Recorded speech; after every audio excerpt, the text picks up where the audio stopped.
YouTube, it's Brian Phillips here. We've got the Swift, which is by Top RC. This is a 1.2 meter.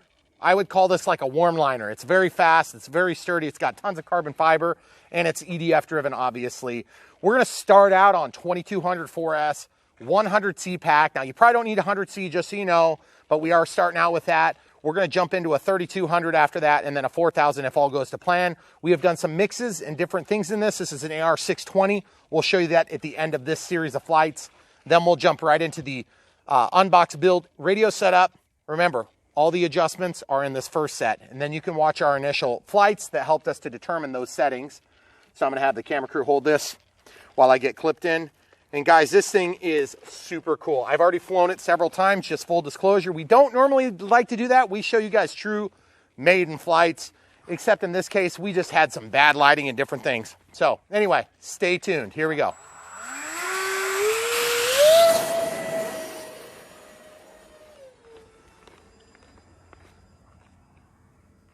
Very calm today. Okay, about 50% throttle there. I'm just doing some normal maneuvering just to show you how nice it handles out of the throttle. We're just gonna glide by. Listen to this thing scream.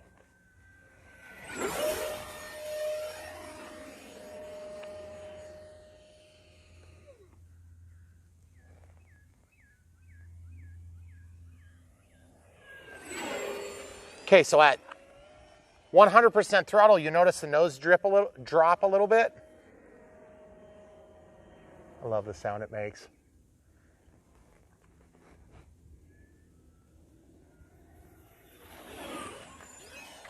That's because I have spoiler-ons pointing down. Can you come to the edge of the runway for me, camera crew? Good job. All the way back. Perfect.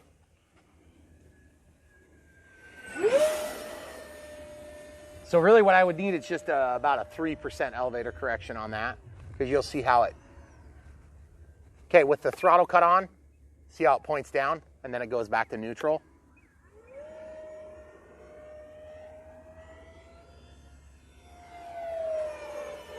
It rolls good. Okay, now I'm gonna show you the takeoff flaps here. There's your takeoff flaps. As I've configured them, good roll authority, no bad behaviors, and then full landing flaps. Look at that thing slow down surprisingly well, about 15% throttle right now, just to show you. Okay, out of the flaps all together, into the throttle quick.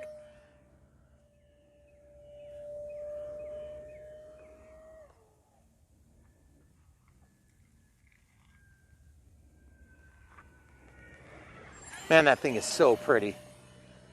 All right, so remember, I was telling you about 5 minutes flight time. Well, I guess you guys haven't seen it yet, but you'll get about 5 minutes of flight time on the 3200, maybe a little bit more on the 4000. And then you're gonna get about 3 to 5. There's our beeper. Listen.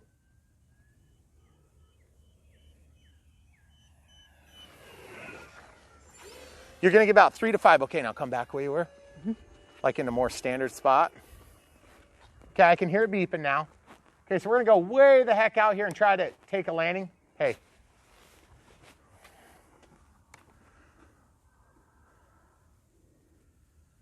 Okay, full landing flaps there. Just to show you it'll roll still. Please don't move where you are. I need you there. Okay, full landing flaps. See, we still have good roll authority. And that's a kind of a rocky spot. So out of the flaps. All right, throttle cuts on. So we're a minute 40 right now. It's not beeping, as you can tell. I'm just gonna go ahead right now and I'm gonna take out that mix because it's just weird. The mixing, it didn't do everything I had hoped it would. So I'm actually just gonna reduce it down to like, you know what, we're just gonna kill it because it didn't do what I wanted it to. This was supposed to basically, it was supposed to make the spoilers come up. Okay, I have to turn it back on so I can unmix it. It was supposed to make the ailerons both go up so that I would get extra speed with a full throttle pass. but it just got way too complicated. YouTube, it's Brian Phillips. We've got something super cool. This is the Top RC Swift 1.2 meter. And you're probably wondering why I'm standing inside instead of outside. We usually intro in the outside. Well, that's because this will be, for me, my 6th or 7th flight. And what we're gonna do is I just wanna show you some modifications. We had a couple of different crash landings. This thing has seen some really bad stuff so far. No stabilizer installed. We're running the 620, the AR620, which is not a stabilized receiver. We're running flapper-ons. I've dialed a bunch of stuff in, also with throttle cut on. I have a mix so that there's a little bit of spoiler on action for full throttle, so when the throttle's all the way up. We're gonna talk about that in more detail at the end of the flights today. We're starting with a 2200 100C Gen 1 Smart Pack. We're also gonna have a 50C we might do. I have flown on a 3200 4S and as large as 4000 4S. That's where I started everything, and this worked good too. These are 30C pack, 30C pack, and then the higher C packs on the smaller ones. We get about 4.5 or 5 minutes. If you're conservative with your time on this, if you're not doing any soaring or sloping, and you can easily push 5 minutes through these packs and more like 6 to 7 minutes on the 4000 if you're conservative. If you're wailing on it, which you're probably gonna do on this plane, you'll get about 5 minutes. So that being said, I wanna show you the mixes right now so you know what's going on. Throttle cuts on. Going to dual rates and expo. I have it assigned to this switch. The middle setting is 30 and 100. The top setting is 10 and 100. And the bottom setting is 85% rates and 50% expo, okay? And you'll notice that that's same for, the rudder and elevator are lower. And then the ailerons are a little bit higher. Now the reason the ailerons are higher, I'll show you in a minute. So we're 5, 20, and 50 with the rates dropped down to 85%. So now let's walk back out and go to servo setup. This is why. Because on the right aileron and the left aileron, since we're set up as flapper-ons, I've run these to 150% for more deflection in the full landing flap setting. And you'll notice that even in full landing flap, there's still a little bit of downward movement. That's because otherwise there's quite a bit of latency in the roll. And I'm gonna show you the mix. The mixing is only one mix. I use the left aileron. I have it disabled when my flaps are deployed. Otherwise, throttle cut is on. When I reach a certain point, then the ailerons both actuate up. Okay, this mix may get dropped down a little bit if it's too aggressive. That might make the plane lose too much altitude as we're flying at full speed, because I don't want to be going at full speed and have it like actually go down. I just want it to go faster. So that being said, this thing is crazy fast, so you're gonna love it. Stay tuned. I just wanted to give you that quick intro. And in fact, you might be seeing this at the end of the flight. We will show you at the end of the build, unbox build, radio setup, the initial radio setup. You have to remember, this is what we actually ran with. But at the end, we will show you both flights. Our initial flight was getting pretty dark, and we pretty much crashed this, and it didn't damage it, except for this little bump. And then we also, on our second set of flights, I broke this thing, and I had to repair it. So I'll show you how I did that, real simple. And beyond that, I had to glue the nose back on. So we'll show you that as well. So all that stuff is included in the video. Just skip past the unbox build and radio setup if you don't want to see the original radio setup. But we just wanted to tell you it is in this video right now. So stay tuned, buckle your seatbelts. It's gonna be exciting. YouTube, it's Brian Phillips. We're gonna open this thing, but first, we've been wearing these shirts for a while. They've been working out good. Into the AM. Check the link in the description below. Look at this thing. It's in a beautiful package. It's the biggest garbage bag we've gotten in a while. It's a little bit thin, but it's long. Well, it still works, I think. Here we go. Uh-oh. There's a little squish in the box. That's always a bad sign. So let's see how this goes. Guys, I am excited to bring this one to you. It is the type of plane that I long for. And if you've been around the channel for very long, you're gonna know what that means as soon as I open it. It still surprises me. I know, it surprises me too. When I first started in the hobby, I wouldn't have expected it. Boy, there's a lot of damage on this package. It makes me quite nervous. Look at this, we got squish marks here. That's not such a good sign typically. Maybe it's like a box in a box. Yeah, I kind of doubt it. I kind of doubt it. All right, so we have something here. All right, Put that down. Oh, what is this we have here? It is the Swift. Ooh, yeah. I hope it's not a broken Swift. It won't be very swift. Yeah, no kidding. It might go swiftly into the garbage can if it's the case. All right, so how the heck do you open this thing? Oh, it's a two-piece box. Okay, so you cut this and then it slides out down the bottom like this. So this is a 1,016 millimeter long by 1,200 millimeters wide. So it's a 1.2 meter. And it's got an EDF fan for the power plant instead of having, you know, like a folding prop.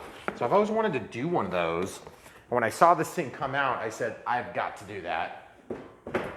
And we're planning on currently, I've got an AS3X receiver that I took out of a plane that I had crashed years ago, and I just never actually grabbed it out of there. And we're gonna set it up with the NX8. I don't know what size pack we're gonna use. I'm assuming it's probably gonna need a 2200 milliamp. Yeah, 22 to 3200 4S, which is pretty incredible. So we'll see how that goes. So far, so good. I think the reason it's crushed here is because there's just no support on that spot in the box. So we'll just take this stuff out kind of one at a time. It's packed in here kind of weird. So normally the unboxings are there to kind of confirm or deny whether or not an item can make it to you in one piece, but so far things are looking all right. Looks like those screws are not coming out yet, but they're, at one point they might have been a little bit tighter. Mm-hmm. Okay, so there's like a spar receiver in there. I can't tell if it goes all the way through, if it's just a pocket. It looks like it's just a pocket because this thing is kind of bendy still. So that's the tail, obviously. Okay, so what else do we have here? This is kind of awkward to open because I don't want to cut the product. See, it's just a weird way of packaging stuff. Yeah, it is. Especially with Banggood's inferior shipping techniques. Yeah. Like you're not packaging an end table. Yeah. Oh, this box is wrapped in foam. Okay, so there's foam inside of here, and that goes all the way around the plane, but it's just really awkward to get it out. Okay, so we're just gonna carefully do this, and it's hard to tell what's plane and what's packaging because it's a white plane. So I'm just trying to be super careful here. I think I can just take this whole assembly right out. Oh, okay. That makes sense. Okay, so it's well packed. It just doesn't seem like it is when you're cutting the tape. Yeah. Okay, so yeah, that's the good squishy foam. It's really soft stuff. Yeah. Okay, so we're good there. The wings are padded between each other too, which is good. Sometimes you get these planes and they don't even pad between the wings, and I'm like, what the heck? All right. So the tape stuck down to the foam, no big deal. It was kind of stuck to the plastic. I love the way the wing looks. Big aileron. It's a small plane. It's got a wing skid on it. Feels pretty strong. There's 1, 2 carbon fiber rods, and then there's also a rod here. I don't know why there's a rod there. That's kind of a weird spot for a rod. See that? It goes back there, and then that one goes all the way forward. So this one's here, and it's metal, okay? And then this one's what appears to be carbon fiber, or probably that could be fiberglass. No, that's carbon fiber. It's black. So these are carbon fiber boxes. This is a carbon fiber box as well, and another box on the aileron. So this is actually pretty well built. It's, whoa, it's like way stiff. It's really stiff. That's awesome. Obviously, with a sailplane, you're gonna want a fairly stiff wing, especially if you're trying to do things like I do, which is usually acrobatic maneuvers, aerobatic maneuvers. Acrobats are things, they do acrobatics. Airplanes do aerobatics. Sure. I had somebody teach me that after years of making a fool of myself. Thank you, whoever you are. Okay, so both wings look good. Good packaging between. The box is very scary, but so far so good.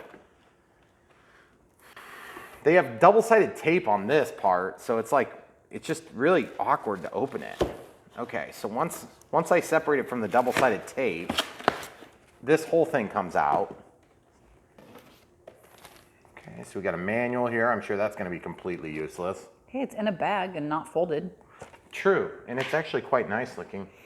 Okay, joiners. There's two joiners here, and they're both squares. That's kind of odd, isn't it? Yeah, it's solid. Whoa, that thing is strong. What? Yeah, it's cool. Excuse me. Yeah, it's really sturdy. And then this is for the horizontal stabilizer. So that one's hollow, okay? And still quite strong. I mean, when I bend like that, I don't think you're gonna typically get that type of force on your wing. Otherwise, you're in the midst of a Crashing into a tree, and then you might. All right, so the last thing is the fuse, and then there's a box of goodies here, but they also have that double-sided taped in. That's why I couldn't get it out.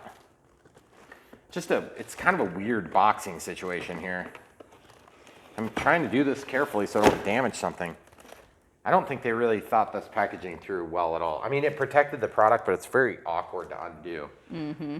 And I've opened a lot of packaging, so I would say that this one's got to be up there on the stupid level. Weird scale. That being said, it is in one piece, and So far. I mean, really, that's kind of what we're all after, is getting the plane from wherever it was to where it's going. Okay, that's the EDF module. Okay, so I'm gonna cut this. It's just kind of an involved process. It's like they were trial running their packaging, and they're like, let's try it this way today and see if it works. You know, I mean, I've heard some different people that have said when they'll get like lunch wrapping around their products that says aileron, Y cable, it's in English, that's good. The EDF module is not damaged though. Nope. The bags are thick, they're like high mil Yeah. plastic, which is nice, beautiful. Really like that. I like that it's got the really beautiful. Look at that. I bet it's gonna sound great. When do I get to comment on the way it looks? You can comment now. Why I you just think it think looks? it's You think it looks stupid? Yes. She does. I could tell she did. But that's okay. I mean, not everybody has to like every plane. No, I think it's cool. that's totally true. I don't have the same appreciation for it that you do. Okay, so far so good. Oh wow, look at that elevator. So that's how the elevator is going to actuate. Oh. Super cool. And then look, That's weird. a skid. That that's looks nice. metal. Guys, I think this is a really pretty well engineered plane so far. I mean, obviously, the flight will tell the tale. But I mean, look at that. They've got vent holes right there, which is well engineered. They have a removable nose on this. So they must have made this with a foldable prop too. Yeah, is that what the holes would have been for? Well, I mean, you can do a lot of different things with holes. Well, But in this case, I think what people would normally do is they would just buy this and put the EDF module on it. But the manufacturer probably thought, oh wow, that's pretty good. This is sturdy. Okay, so it's got an XT60 on it. There's your ESC. Okay, there's a strap. It's probably glued in, my guess. Let's take a look at that. That is going to be a tight squeeze if you were to put a 3300. Did they say 3300 on this box? Well, you said 22 to 32. No, 22 to 3300 4S. Oh, okay. Yeah, I think you're going to have a heck of a time getting that big of a, man, carbon fiber here. Even with a smart pack, it's not gonna. That's going to be tight. Yeah. Elevator, retracts. What? Where do you Retracts? retracts? What are they talking about? Retract? Pretty sure there's not retracts on this thing. I love a good mystery plug. What does it go to? Maybe they ran out of rudder. There's throttle. Okay, so there's only 3 servos, right? Maybe it is supposed to be rudder. It starts with an R. Yeah, I'm guessing that was a language barrier thing.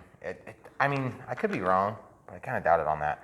I like the cabling. It's really clean. There's not tons of it. Where is the receiver going to go? I haven't decided that yet. But I can definitely say this. I'm really excited about this. Look how stiff this is. Mm-hmm. That's actually pretty good. I'm pulling on that hard. So there's definitely a lot of carbon fiber through the length of it. See in the tail, there's 2 carbon fibers. And then what's the hinge mechanism? That's just pinch hinge. But it looks like they press fit the, nope, it's glued in. So this little piece here is glued in. It really feels just super sturdy though. I'm actually very surprised at how well it's put together. I'm looking for carbon fiber spars through the length of it. I know that they're in there, but I just can't tell. Oh, there it is, right there. See? What? Right there. Oh, yeah. Yep, you've got a tube that goes all the way down, and it stops about here. I can see that. That's how you get your strength. That's really cool. Okay, so without further ado, we're gonna go ahead and get this monstrosity of a box out of here. So far, it looks really nice, but the packaging was totally dumb. So we'll continue on with the build right in a second. All right, guys, so we're gonna finish the assembly part of this airplane, the Swift, the 1.2 meter version here. And it says in the instructions to go ahead and put together the wing first. So the wing is like super easy. This is all really self-explanatory stuff. Some planes, you know, there's some confusion, and there just really isn't a lot of confusion, but camera crew was reading through as I was kind of breaking down the box, which, by the way, as much as that box was weird for packaging on the way here, it was like super easy to break down. So, I mean, obviously they were going for some eco-friendly setup so that people can get rid of the box easy, which, fine, whatever. As long as the plane gets in one piece, I don't care. So this and this need to be joined together. Now, if you were gonna set up flaperons, remember those are gonna be separate at some point, but I'm just gonna go ahead and plug them in now. So the black goes to the brown on this side, because we go from a Hextronics to Futaba color code here. So the brown is the ground, the red is the power, and then the yellow, or orange in this case, yellow in this case, is signal. And then over here you've got black for negative, red for power, and then white for signal. This is kind of hard to slide in. It just doesn't want to slip very good. And I'm trying to be careful because look how thin this wing is. I don't want to damage it. Okay. And it kind of goes all at once. So be careful with your cables. Okay, same thing here. They both have the Hextronics color code there, which is fine. That doesn't really make a big difference. Okay, so you see what just happened? When I was going to plug this in, this is something you need to watch for. You see how that popped out?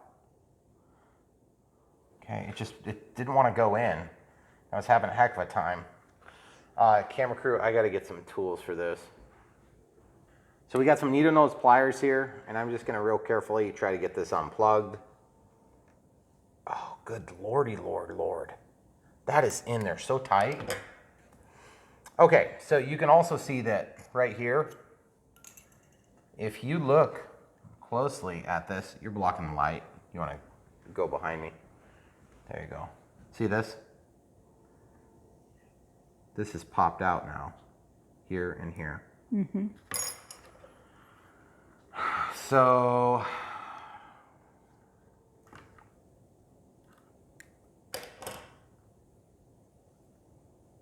or that's not popped out. This is popped out. See how that's pulled back? That's not good. Because this is the, see where there's a pin there that's kind of loose? You're gonna have to turn the flash on. Can you get up closer? Yep, I'm zoomed in, I can see Okay, now. so you see how that one's allowed to pull back? And then there's this little black tab thing here. I don't know what the black tab thing is right here. See this? I don't know what the heck is going on with that. But it doesn't really matter because I'm gonna make this work, I think, right now. Okay? So the way I'm gonna make it work is I'm gonna make sure that they're not off to the side. I think what was happening is this pin was probably off to the side, okay? If you ever get one of these that does that, you can usually get them to align by just jiggling it around, and then it'll get lined up. And then what you have to do is you have to push it from this side because there's just no tooth holding on to this one pin here. That makes sense. It's just hard to hang on to because there isn't much there to hold on to. I'm going to use this Chinese screwdriver that we got from another project, and I'm just going to do this without cutting off the cable. Okay. So I'm trying to intentionally grab a little bit of wire as I press with the tip of the screwdriver because I could cut it too if I'm not careful. Okay, so now it's in. Now I'm going to tug on this and just make sure I still have purchase, which I don't. As you can see, it came out super easy. There we go. That's what I was trying to do earlier. So this connector, this is what actually would go in to here, just like this, okay? But you can see right here, go up real close. You see what's happened? It was not lined up and it was trying to cut into this right there instead of sliding into the socket, okay? So it goes in just fine, but there's nothing to retain it because this connector is probably a little bit screwed up. And that's probably what that black piece is. There's a retention clip in there. That got like folded the wrong. Got folded funny or built wrong or whatever. So my intention is to try to get this thing to line up in there and stay, which may not happen. So he doesn't want to go that way. Let's try the other way. Like this. Maybe they just forced that in backward. See? That felt pretty good actually. But it's still not catching anything because there's actually a tab that's supposed to catch and there's just not anything catching right now.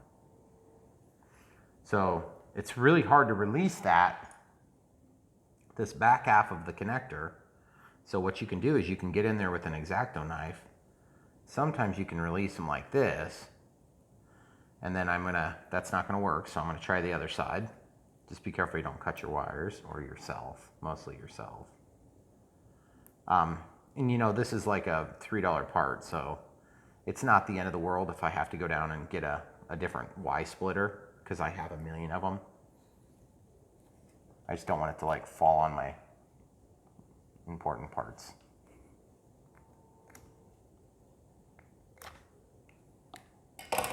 And I don't want to get stabbed by it either. Okay. So you can kind of see the blade going up there in the plastic. Definitely. I'm just being super careful as I do this. Because once I release it, then I can fix this. And part of the reason I show you this stuff is twofold, because I'm too lazy to go downstairs and get a replacement. And then secondly, because I want you to know how to fix it if you get one and you don't have access to the part. Can you shut that flash off? Oh, yeah. So I am searching for a flat-bladed screwdriver, 2 of them. Just different sizes. And I could probably use a little bit better one, but this is fine. This is just what we have in our junk drawer. Okay. So I'm just going to try to pop this open and get it to separate. And it is kind of hard to separate these things once they're put together. Because when you build these ends, you have to snap them together. And there's a spot where it snaps together. And then it's allowed to come out otherwise. Okay. So I think I can get it now, maybe. Oh, shoot. Because I'm going to try pushing where that pin is absent. Sometimes they come out and sometimes they don't. But if you imagine all these little apparatus have to be assembled at some point, sometimes they're ultrasonically welded together. Okay, so you see that little black piece just came out finally? It's stuck next to my wedding ring. So that little black tab came out. Okay, so you can see how that's sort of loose. I just want to try to separate these two halves. All right, why don't you pause and we'll come back when we get it. Okay. So I held on to this and just pulled it straight out. I'm going to keep this in orientation with the other connector now. Okay, just so it's ready to receive it. And in doing so, I kind of squished it a little bit. You can see here, I kind of squished it. And I don't think I damaged it. I think it was damaged because you remember this tab? That tab looks like it's the tab that's missing here. So let's squish this back. The reason it was allowed to squish is because it was damaged. And you can tell because there's a tab right here. See that tab? That tab is the tab you can use to replace this pin. There's no tab here, it's gone. Okay. That's why when I push this through, it doesn't retain it. Because this is in the, it was all correct, it's just that this tab was missing. It's missing. So as you try to mate these two surfaces up, right here, gotta line them up right. As you try to mate these two surfaces up, then there's nothing to prevent that one from slipping back. You see that? Mm-hmm. Okay, so that's actually attached now. So if you guys weren't already aware, that's the way those things work. So the only way to really fix that is to replace this connector, or get real creative, like drop this chunk of plastic in there in such a manner that it holds it in place, such that it won't back out. But as you can see, it backs out real easy. So I'm gonna come up with a creative solution and then come right back. If you didn't have one of those to replace and you could get it to mate up together, could you just like electrical tape around it? Yeah, you could, but I'm trying to do the next best thing, which is to put something in this void here. Oh, okay. Just to hold it so that as you press it in, it won't come back out. Okay. Gotcha. So obviously the best thing you could do is just to either replace this Y cable, which would take the average person a couple of minutes, or you can try to fix it, which is what I'm gonna do. Because I always fix these Banggood things because it seems like it kind of becomes part of what we do, is we fix the stuff that shouldn't need to be fixed, because it's just, I don't know, that's just what we do. Because you're gonna probably have some stupid problem like this come up too at some point in your RC experience. Maybe not with this plane. This is a bit of a fluke. Like, you don't see it very often. Yeah. So, and this is like a really nice plane. So I am super surprised that this thing was broken. But it could also be that when I was cramming it in there, it broke. But I mean, it shouldn't break when you cram it in there, because it's designed to cram in there. Yeah. And if you cram it in where it's designed to be, there should be no problems, and it should be okay. True. Exactly. Okay. All right, so I gotta find some material that I can stick in here so that the cramming does not cause problems. We'll come back. All right, so I have this black zip tie. There's nothing really special about it. You could use another piece of plastic. It's not super critical, but the idea is all I need to do is just make a small piece of plastic that's gonna stick in here that's larger than the hole will be once I slip this around it. And then that'll retain the pin. Okay, so I just need to kind of get a measurement. I'm gonna cut the tip off so it's flat. Ouch. And then I'm gonna slide this pin all the way forward and then measure. Looks like we're about 1.5 of these squares. These are just the teeth that, okay, so now that's the piece I need that I just cut. So I think the easiest way to manipulate this would be to probably stick it with the X-Acto knife a little bit. And put it on a harder surface. Stick it with the X-Acto knife. Then we'll just try to kind of fix this the easy way. It's like a poor man's repair, except I should just fix it better, but I'm not gonna, because I refuse to. Okay, so you see that? Now I've got that kind of stuck down in there. Okay. But now this plastic is just a bit too wide. So now I need to cut this already very small piece in half. Yes, my camera crew is rolling her eyes, thinking, you are one extreme cheapskate. Mm-hmm. But I already knew that, so it's okay. I already knew that too. Okay, so you see this? So now I need to cut that in half. That's going to be kind of hard to get located in this tool. Okay. It's got 1/2 and the other half. Let's see if this works. It's just super small. Again, this is just one of these stupid things that it would take no effort to go downstairs hardly and just fix it right. But I don't want to fix it right. I want to fix it wrong, because it's more entertaining to fix it wrong and then have it crash in a million pieces. Okay, so you see how it's kind of in that spot there? It's kind of filling the void. Now when I tug on that white wire, there's nowhere for the end to go, okay? So now you could accomplish a similar result with a drip of glue too, but again, I'm not about doing things easy. Yep, that's true. So now that we have that done, you can look down in there and you can see that there's kind of a piece that's sort of broke off, or tab that's in there. So what I want to do next is I want to just evaluate this. Yeah, I don't know which way it's supposed to go, but I'm going to try it this way. Just because that looks like the right way. How did you determine that was the right way, Brian? Guess. By pure guess, 100% guess. Now,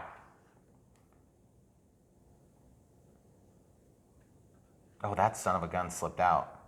I don't think my guess was right. See? Yep. Now I can try to slip that forward at least. See, now it's stuck. Clicked in. You can It hear clicked it. in, you can hear it. Oh, that son of a gun slipped out again. It's like it's not lining up properly. Mm-hmm. That's the problem I'm having. It's not just the fact that it's pushing out, it's that it's not aligning. See, when I have this cap off of here, it's no big deal. I can get it to align just fine. But once that cap is gone, it's very difficult to guarantee it's lined up. Yeah, so then just the force of you pushing on it just pushes it back out of Yeah, place. exactly. And then you're pretty much up a creek because there's nothing you can do about it. And plus, it's invisible to you when you're doing it. Okay, so we're gonna go back to the camera crew idea. Okay. Yeah, like you can see, it's been trying to cut. It's been trying to cut through that thing. Because the retention from the metal itself is actually pretty good. Okay, so we're just gonna do that, and then we'll come right back with some glue. Okay, so my next step is we'll try the electrical tape. I was gonna use clear tape just so you guys could see that it was still working, but you'll be able to see when the aileron is working. Okay, so we're just gonna do a little COVID approved method there. Cutting. I was trying to avoid your COVID approvedness. So then what I wanna do is I wanna make a strain relief, okay? The strain relief is gonna function to keep that wire from being able to come out. So it'll be a little something like this, okay? So really, we're doing two functions with the tape. We're keeping the one half and the other half together, but the more important function is to make sure that if you tug on this cable, you're actually tugging on the wire and not on the connection point, okay? And then you won't yank this out without intentionally doing it, okay? So now that's just a super professional method right there. Mm-hmm. It's about as professional as the guy that built this, that connector. And to their defense, they probably got that connector from some other plant where some other guy, uninterested party built it. And they probably paid him like, all of 15 cents for it. For like 100 of them. 100? How like 10,000? I don't know. So here it is. All right, so that's taped down. Looks super pro style. Mm-hmm. Okay, but it's not. Know. You'd never know. They'll never know. Okay. All right. So now those two, there's a little extra length on this line because we didn't have to do the strain relief setup. So I'm just going to go ahead and tape those together, and that's going to give us a little bit further protection from stupidity carrying consequences greater than we can tolerate. And that should take care of really any need for tape, I hope. These builds, it's funny because there's more than one way to skin a cat, by the way, guys. You don't have to do it the completely lazy way. You could just like go get another part and it'd be fine. But we really want you to be able to just build it with what comes in the kit. And if there's a problem that can't be resolved within the kit, then, that's what we'll share too. So those wires are kind of weird the way that they come out. Because I don't want to pinch the wires, and you can tell that it's really trying to pinch those wires. Give them a super ultra close up of right here. Can you come over my right shoulder, please? See this? Right there. See, there's a chafe mark in that cable.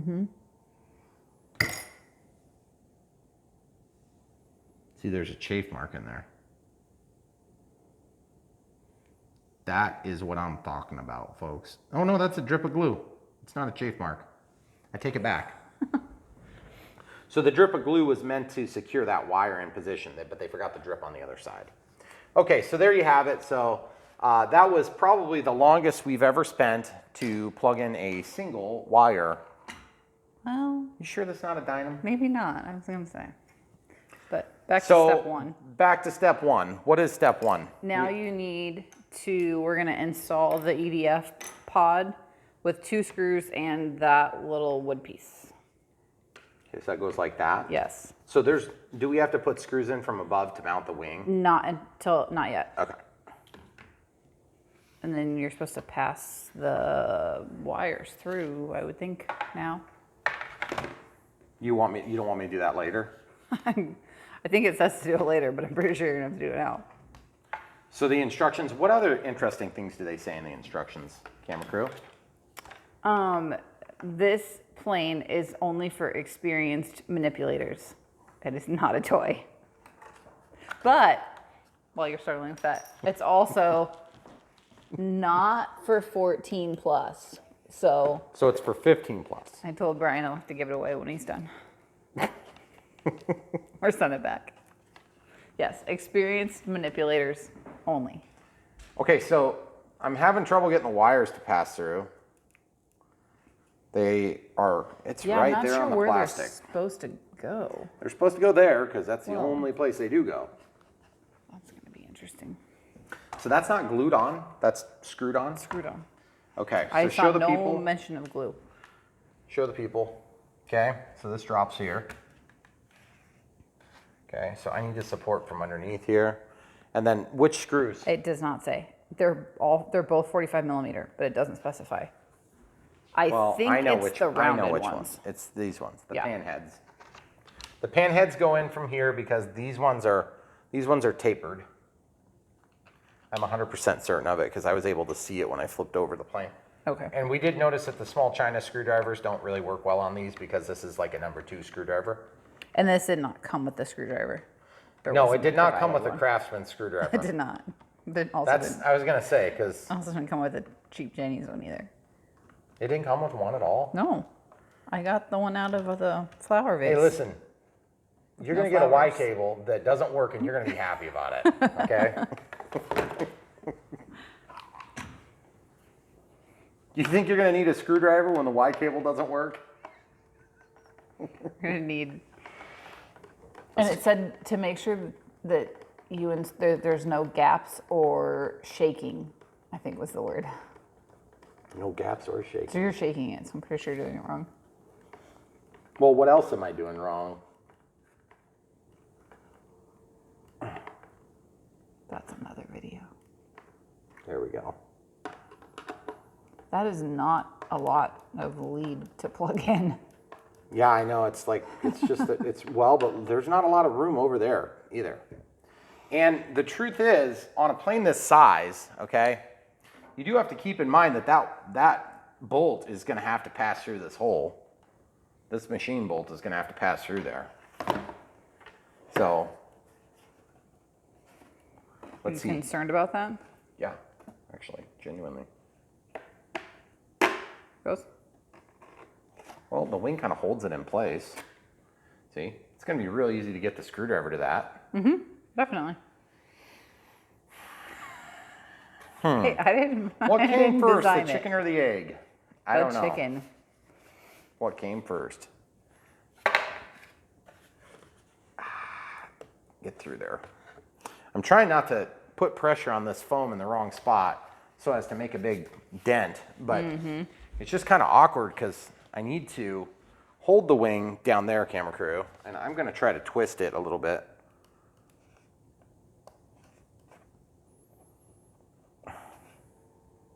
Do you see what I'm doing? Yeah. Like, is it, no, you need to hold that like you mean it, because I'm trying to close the gap. There it goes.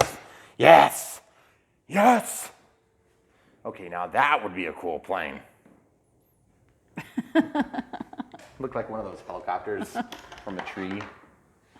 Okay, so that was way more frustrating than I thought it was going to be. You're technically supposed to put the tail on next? That's what I'm doing. Okay. I'm going to put the tail on. Because Okay. I need a break from that wing. You need something. Because I'm annoyed. Sure, this will be so much easier. Okay, so when you slide this in, I'm trying to figure out if there's like a wrong way and a right way. Because that, wow, that is not going to fit. That does not look even close. like the same size hole. Oh, of course, then it goes perfect. Well, It's like extreme tolerances. Oh, jeez. yeah. Wow. And then this needs to be tightened, I take it, when you get it in? Did the instructions explain that in Chinese? Chinglish? Yes, totally. So what else? What other funny things did you read in there, camera crew? There's a good sentence about where you're not supposed to fly, which includes 0 spacing in all of the words. So it's like, Come on, don't here, I'll fly. Show 'em. I think I saw yeah, it open. show them. Oh, there's also the punctuation is missing too. That's good. That's only suitable for the experienced manipulator. That's here in the statement about the instructions. It's the statement. Never fly where there are power lines overhead, automobiles near aerodrome, railway, or highway. All one word. Where's the hospitals? Or crowds. Crowds? Okay. Don't attempt to catch the plane. Yeah, right. Yeah. I'm going to catch it immediately. Mm-hmm. Hey, check this out. Look, I'm going to stick this in that doohickey. Ooh. See this? Yeah, don't miss that part. Come on, get in there. You know you want to go home. Just go to your home. Are you too good for your home? Yes. Goodness. That's a very tight fit. Okay, so top RC hobby. Wait, that's a 3. No, it's hobby. It's a B? Okay, Yeah. cool. That mechanism makes me wonder, but I'm excited to see if it works. I think it said something. What said something? Hey, are you going to show me putting this together for the people that are wanting to Yes. see us put this together? They already left after the. They gave up. They're like, well, can't replace the Y cable. I'm out of here. That thing ain't never going to fly. Oh, geez, that was scary. I just had visions of shards of carbon fiber all the way through my hand doing that. It does tell you to tighten those. I tightened them. I know it does, but I'm saying it's actually in here. Where? Right here. Lock the screws under the horizontal wing near the bulge mark. I'm just reading the manual, jeez. So I just need to look for the bulge and Yeah. then screw it? No, tighten near it. Oh, man. You know, I shouldn't complain because if they pay for a proofreader, it just makes all these planes more expensive, you know? Yeah. So, China, don't get a proofreader. Thank We you want for cheaper not planes. proofreading. Yes. Feels really good so far, actually. Okay. Now you have to put the wing on. We're getting there.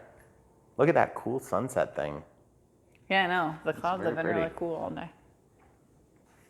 Okay, so this is going to kind of be awkward because, okay, so we have to, at some point, we have to stick a receiver in here. Yeah, which is not included in the manual, by the way. Installing a receiver. Why would they put that in there? It's a plug and fly. It says put the lid on and enjoy, or something like that. So like it's a pure glider. Just Pure. Just throw it. Just throw it. Well, that's why you're not supposed to do it next to a highway. That's why you're not supposed to do it next to a highway, schoolyard, desert, Railway. church, whatever. Power lines. One word. All right, so yeah, this is gonna be tight in here. It's gonna be very tight.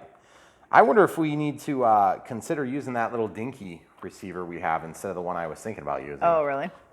I don't know. I'm just not sure. I mean, after I plug in the retracts, we can test it. The retracts, elevator retracts. Pretty sure that means rudder. So, okay, but you kind of see my issue here is that plugging these in is no big deal. That's actually pretty easy. And Yeah, do there you want to is. make any bets if these are colored correctly? I mean, I'm gonna bet that they aren't. past experience would say no. Should I just automatically bet against it and plug them in wrong? No. No, Because then we can teach the people how to fix it. They like watching us struggle. They do.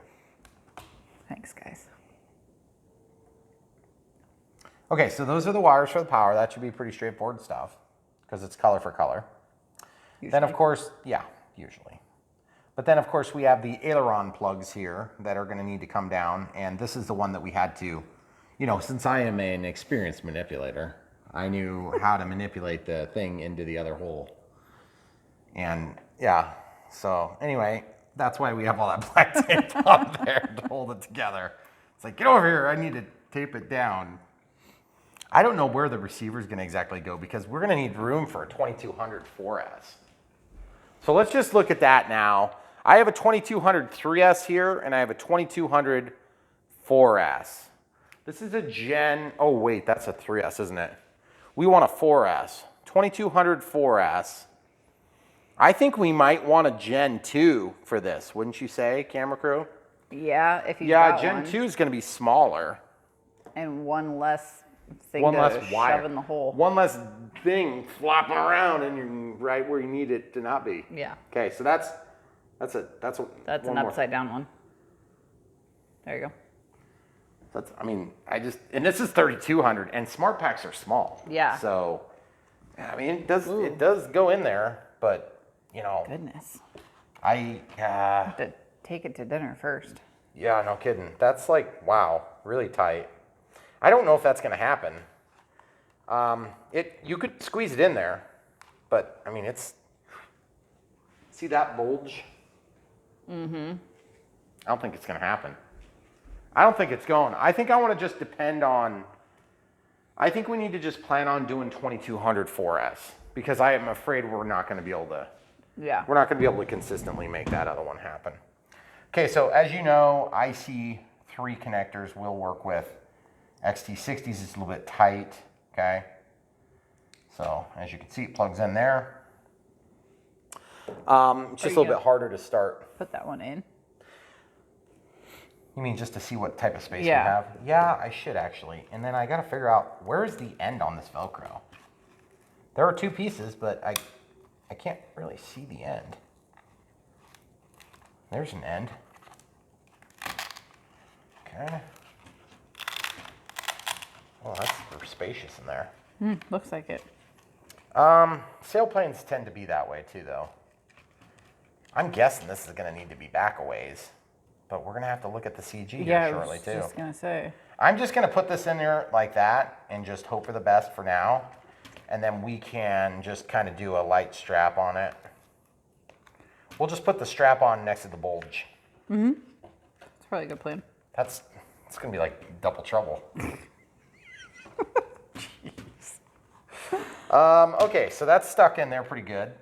I mean, it's going to have to go here. I mean, we can put the receiver on the wing. I have a legitimate question. What? Can that receiver go up and down? What? Can it go vertical? Yeah. If it's not got a stabilizer on it. The complication we have here is because this came out of a plane, I know what direction it was oriented before, and I don't want to reprogram it because that'll be a pain, because this is the AR636B, and the direction of travel, it looks like the pin ends would go forward in this case, so it'd go like this, okay? Oh my goodness. And that way it's set up the way it was on the other plane. But the catch is, maybe this plane calls for a much, much smaller receiver. I don't know. Maybe we'll try this and just see how horrible it works. Okay. Because it's also not tuned to this plane, so we may have to reprogram it anyway. That sounds fun. Okay, so the AR636B did not work in this application. I've decided to abandon my efforts with that, and instead we're going to use this AR620, which is a non-stabilized receiver. It's 6 channels. That should give us a little bit extra advantage, plus it's real small and it has no antennas, which is nice. As you can see, it's got a push button for binding, which is also nice in our application. So basically what we're going to do is we're just going to go, we have to start with a new model. Okay, so I'm going to click, I'm going to scroll down, we're using the NX8. System setup, model select, add new model, create.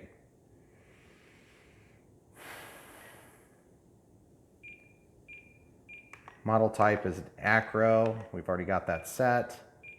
Well, actually, you can set up whatever aircraft type you want because we don't have stabilization to worry about.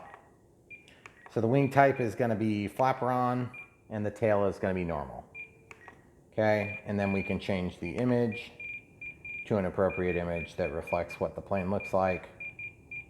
It's like a powered glider. Is there one with an EDF? No, there isn't one. So I guess the closest one would be probably that. Okay, so then we're going to set up a throttle cut. Throttle cut's going to be set to switch H. Just verify it's not moving when it's on. When it's off, it should move. It does right there, so we're good.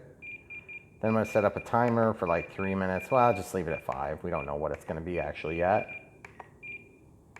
Shut the tone down, shut the tone down. 10 seconds, we want just voice. And then expiration, we want tone and vibrate. That's what I want. Okay, so now when you put the throttle up, it's going to count down until it gets to 0, and it's going to tone. It's going to count down at 10 to 0. Throttle cuts on, get all my switches where I want them. Switches where I want them for neutral, including the throttle cut where I want it, because if I go into fail safe, I want the throttle cut to be engaged. Make sure the knob's centered. There is a knob on the 8, 2 trims, and the E switch, which don't exist on the NX6, which is actually a 7-channel receiver. So you could do this configuration with the NX6 just fine. You wouldn't have any issues at all. So on this, the reason we set up the model first is so that I know where to plug things in. So obviously throttle is going to be on channel 1. So these are all labeled right except for the retract, which is labeled incorrectly. This is labeled here on the side. It says minus, plus, and S for signal. Okay, so minus is going to go down. So that says battery. So I guess that's technically not where that goes. That goes on channel 1. Okay, so you can plug a battery in there if you want, like if you had a receiver pack. Elevator. So elevator is going to be on channel 3. Okay, then we have retracts, which are the rudder. The rudder is on channel 4 in this case. And then I'm just referring down to this list in the monitor mode. So the right aileron is going to be on this channel. So not that it really makes a big difference. I got 2 little extension cords instead of 1 Y cable that I had replaced, because remember I got that screwed up extension or Y cable. Oh geez, that one like doesn't want to come out. Figures. Okay, so we're just going to extend this cable so it can reach down. We could actually probably just bring the receiver up there, because it doesn't matter where the receiver ends up. We may not need the extension cord, which would be nice. Okay, so this is the right aileron. Yeah, so that's the right aileron. So let's just see if we can reach. It's always nice to keep the plane as simple as possible, but I just don't think it's going to be very practical. We're going to end up having problems if we try to save the time. Okay, so there's the right aileron. I'm trying to think where the wire is going to end up for cable management reasons. Okay, so the black goes down in this case. And then this one. Okay, so we have that Y cable that we installed instead of the one that was provided that broke on us. Or, well, that was broken. Or that wasn't broken and I broke. I kind of think it was broken.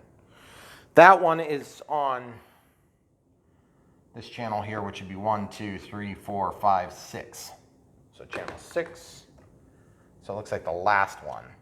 So the gear channel is not used yet, so we could use that for something else too still, which is kind of nice. Okay, so then these 2 can just kind of get consolidated here.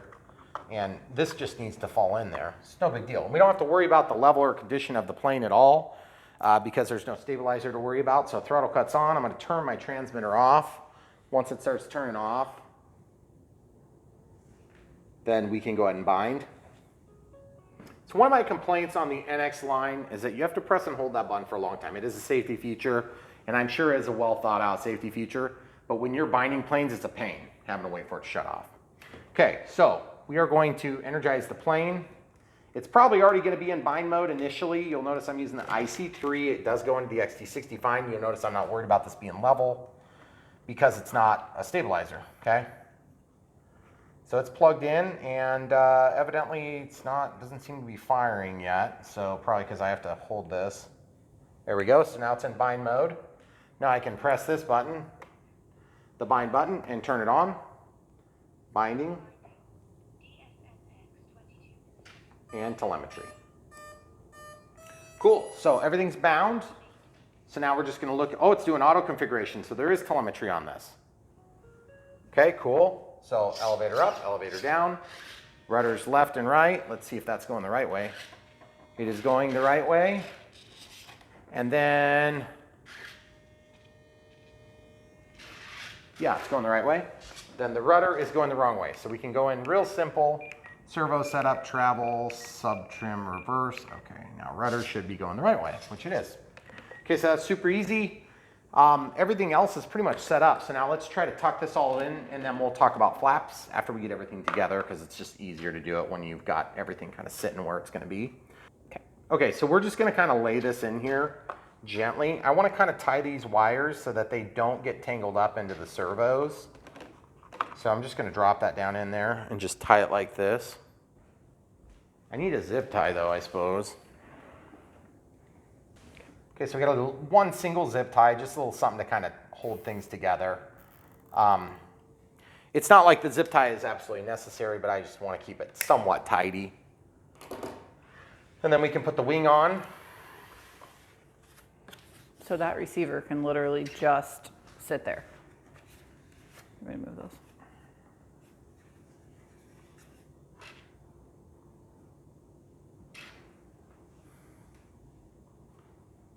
Actually, yeah, I can just sit there. I'm noticing something I have to address. You see how that's wanting to pop out easily? Mm-hmm. So we're gonna have to tape that so it stays put. That's a real easy thing to do, but it's not an easy thing to do after you've crashed. So you see how easy it's pulling out? Mm-hmm. There are tricks to hold those in that are not tape, just so you know. Okay? See how the vinyl kind of holds that? So that should hopefully keep that in there. And then I'm gonna tape the other one too. I think those are just kind of crappy extension cords.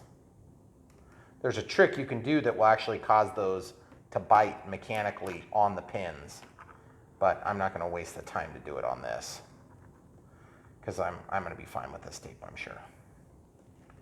Since we've had such good luck with everything on this plane.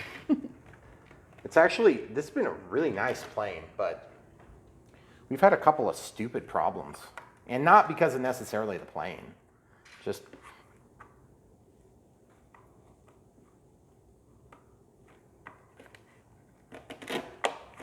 okay, so we got that stuffed in there. And then we got these leads. We're trying to tuck all these leads and everything in there, and we're just having to be kind of mindful of where all the wires end up. So you see I twisted that, so that's gonna make a nice little loop for us. And then I can stuff this down there. Is it clearing? Yeah, it's clearing. Yeah, it looks like it is now. All right, so now I can just go ahead and screw this down. The front one's easy because it's most of the way down already.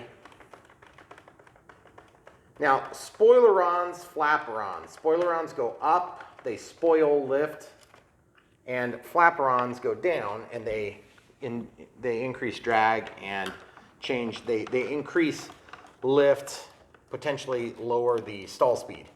It kind of depends on the flaperon though.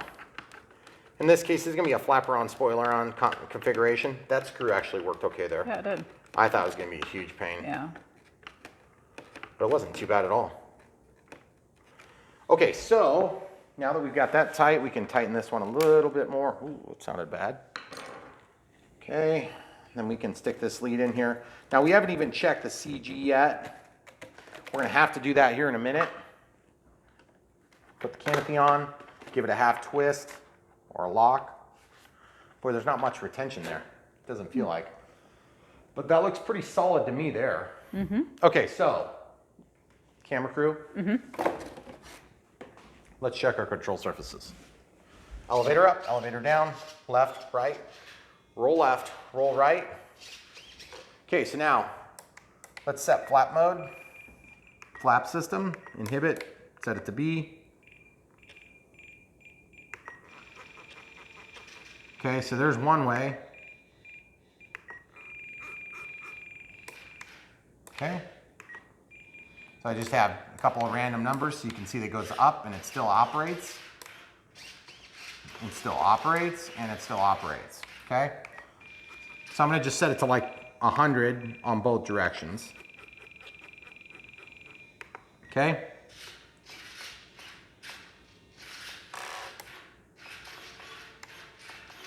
So we have both conditions. We don't know which one's going to work better, so we'll test both, and then whichever one wins out, we'll go ahead and adjust it for both. Now also, we need to center the controls. See how this one's down low? Mm-hmm. So we're going to loosen that, move it up to where it's level, and then tighten it back down. Super easy fix. Okay, then our controls are centered without any mechanical trim. And then we may need to make some elevator to, let's do this. Instead of having this, I'm gonna set this to 100 and I'm gonna set that to 0, okay? Because I'm used to starting a flight this way. Oh, okay. So then when I launch, I will have the option for spoiler-ons or flapper-ons, okay? Spoiler-ons or flapper-ons. And if you do it fast, it'll go direct there. So it doesn't have to go like that, okay? All right, perfect. Now I could change the deployment speed and that would also help with that a little bit too. Because then it would take longer for it to go to the spoilers. So you could skip past it and it would just go straight to the flapper-ons. Oh. All right, so everything is ready to basically deploy and test. So let's go ahead and test throttle.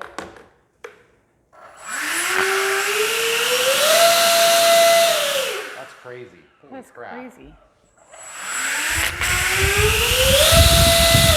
That's a lot of power. Yeah, it is. I wonder if it's enough to, I wonder if it's 1-to-1. Let's try. I doubt it. That'd be sweet. Whoa. That's awesome. And the other thing that's kind of not awesome is that this thing is not tensioned at all. So it's going to pop off. Yeah. So what we need to do is we need to tighten that somehow. So let's look at this together. So when you twist it to its release position, I think we can tighten that screw potentially. Mm-hmm. That might give us a little bit more purchase on that. Kind of not feeling real great about it, but we'll see. Let's try it. That's been, oh yeah, that's definitely a lot tighter now. But see, it's still really easy. Just that little tab is wiggly. Yeah, that's right. I mean, the canopy actually fits real nice. But if that pulls off and sucks into there, you're screwed. Yeah, that really would be bad. It will destroy your plane. I mean, well, it's not going to destroy the plane necessarily. It's just destroy the power system and all that. So I would say on something like that, the easiest way to fix that would be to probably, you see how this just moves up and down? I think there's just supposed to be maybe like a washer or something in there possibly. I don't know. So I'll think on that. I don't know if we're going to have that ready for the maiden or not. I mean, we're going to have it ready for the maiden, but I don't know if we need to do any more setup on this. I'm just kind of excited to see it fly. So with that being said, guys, this plane was way more frustrating for us than you realize because we took out about 40 minutes of fighting, but that was our receiver's fault. It wasn't really the plane's fault. And then there is one other thing we need to look at quick before we call it quits on this plane because I'm actually quite excited about it. If we jump into forward programming, I want to see what happens. Throttle cuts on. I want to see what happens because this thing technically has forward programming. Connection failure, click for menu. Maybe it's just the telemetry. It's got RPMs. Yeah, right. Oh, it's just got the receiver pack voltage. It's got signal strength. That's kind of cool. Okay, all right, that's simple. I knew that it wasn't going to have a lot because I didn't think it had a lot. But just, it's so strange because it sounds like AS3X going on. But I know this doesn't have AS3X that I know of. If it had AS3X, you'd be able to have forward. You'd have to have forward Yeah, programming. you'd right? have to have forward programming. Yeah, exactly. That's right. So anyway, without further ado, guys, if you want to buy this Swift, then follow the link in the description below. If you want to buy the NX6 or 8 or whatever they're offering at the time when you watch this video, we'll have links to it below. The 2200 4S, we need to check the CG. Oh my goodness. Oh. We almost forgot. If you want to pause, we'll come right back. Okay, so one of my subscribers got sick of seeing the world's crappiest calipers on our channel, so he purchased us this wonderful Pittsburgh brand calipers, which I also have these downstairs. Thanks, Danny. We told him we would mention it hundreds of times just to annoy him. All right, so 60 to 80 from the leading edge. From the leading edge. Leading edge. Yeah. Okay, so I'm gonna switch to metric. Okay, so there's 60. It's very precise. Okay, so there's 60 from the leading edge. Yep. All right. So I made a little bump. And then we'll go over here, kind of the same scenario. A little bump. 60 to what? 80. 80? It's a big range. That's what she said. That's huge. That's not what she said. Okay. So there's that. We made a little bump, and then we'll just follow it up with some dark mark. Dark mark. That's what we call all markers around here. Dark mark. Like 4. Camera crew, get me the dark mark. We need to take some notes with the dark mark. All right, so anyway, that's pretty awesome stuff. Thank you, Danny. We appreciate it. We're eternally grateful for you guys at home that come back and watch repeatedly against all the odds. Yes. That's still Better tell heavy, judgment. quite a bit actually. Oh, well, that's good though. good, though. Yeah. Because we have a little bit of room to go forward, but we don't have a lot of room for anything else. Yeah, so I mean, if you could cram a 3300 in there, you might be able to get away with it. Yeah, but I don't think you're going to do that. Yeah, I don't know if you will either. If you have to switch the leads, do you have enough room? That's what I was just wondering about myself. Maybe. Probably. I'm just gonna try this and see if we can get the CG to work out quick. We're not super far off, but we're definitely not there. Okay. I could squish that when the battery gets where it needs to be too. Okay, let's try this. I think we probably had a net sum gain there. Yeah, that didn't look super. That didn't look promising. No. Okay, so I'm on the back hole and it is somewhat close. Closer. I'm still trying to find the retracts on this plane, so. I can't wait to see them. I bet they'll be really cool. Yeah, okay, so watch this. I'm gonna turn the pack vertical and then I can go all the way up. Okay, so we'll try that. That actually will probably work. Okay. Right in the middle of the range. Okay, so we're still probably 2/3 of the way back, but it's in range, okay? So this sailplane will fly like that. In a lot of people that fly sailplanes, they actually will fly them intentionally a little bit tail heavy so that you can thermal. I don't think I'm gonna be thermaling with this thing.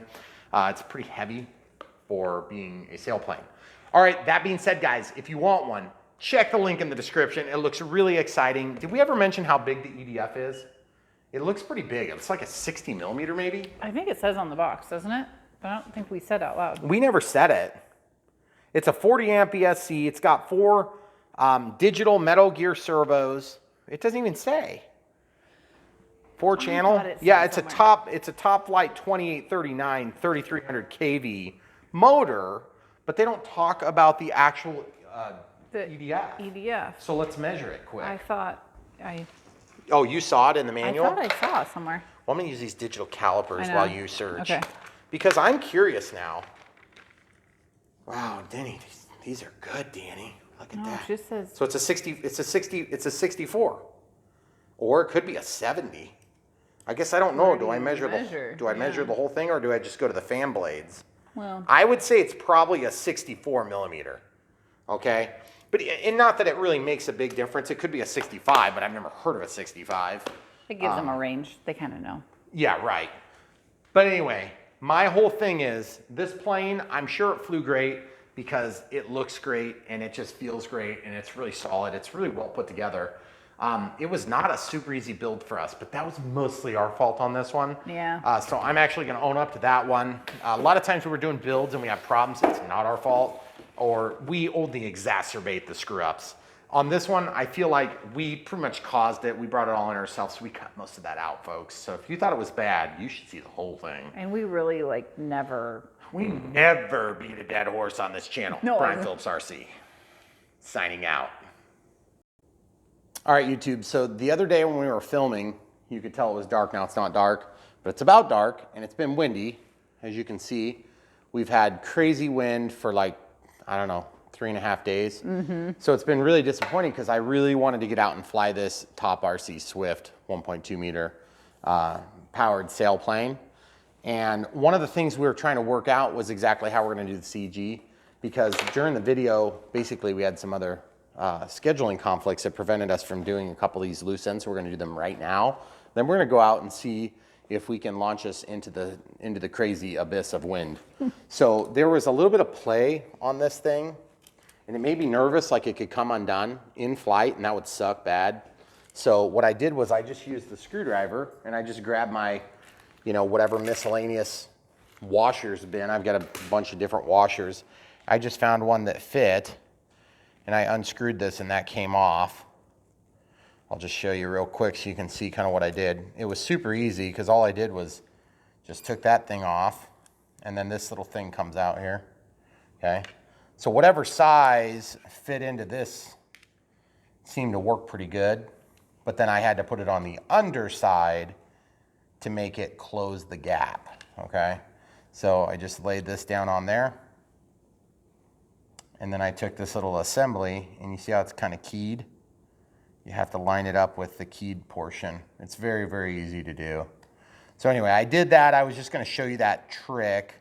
That really helped a lot. It shimmed it tight. And the other thing is make sure that you mesh in there all the way. Otherwise, your screw will feel like it's stripping. And if you are, then it's probably going to pull out really easy, and you want to be careful about that. Nobody wants to pull out early, So anyway. All right, so this slides in here. This little tab goes into the front. There's plastic reinforcing it, by the way. And then when this goes down here, it just snaps in and then locks.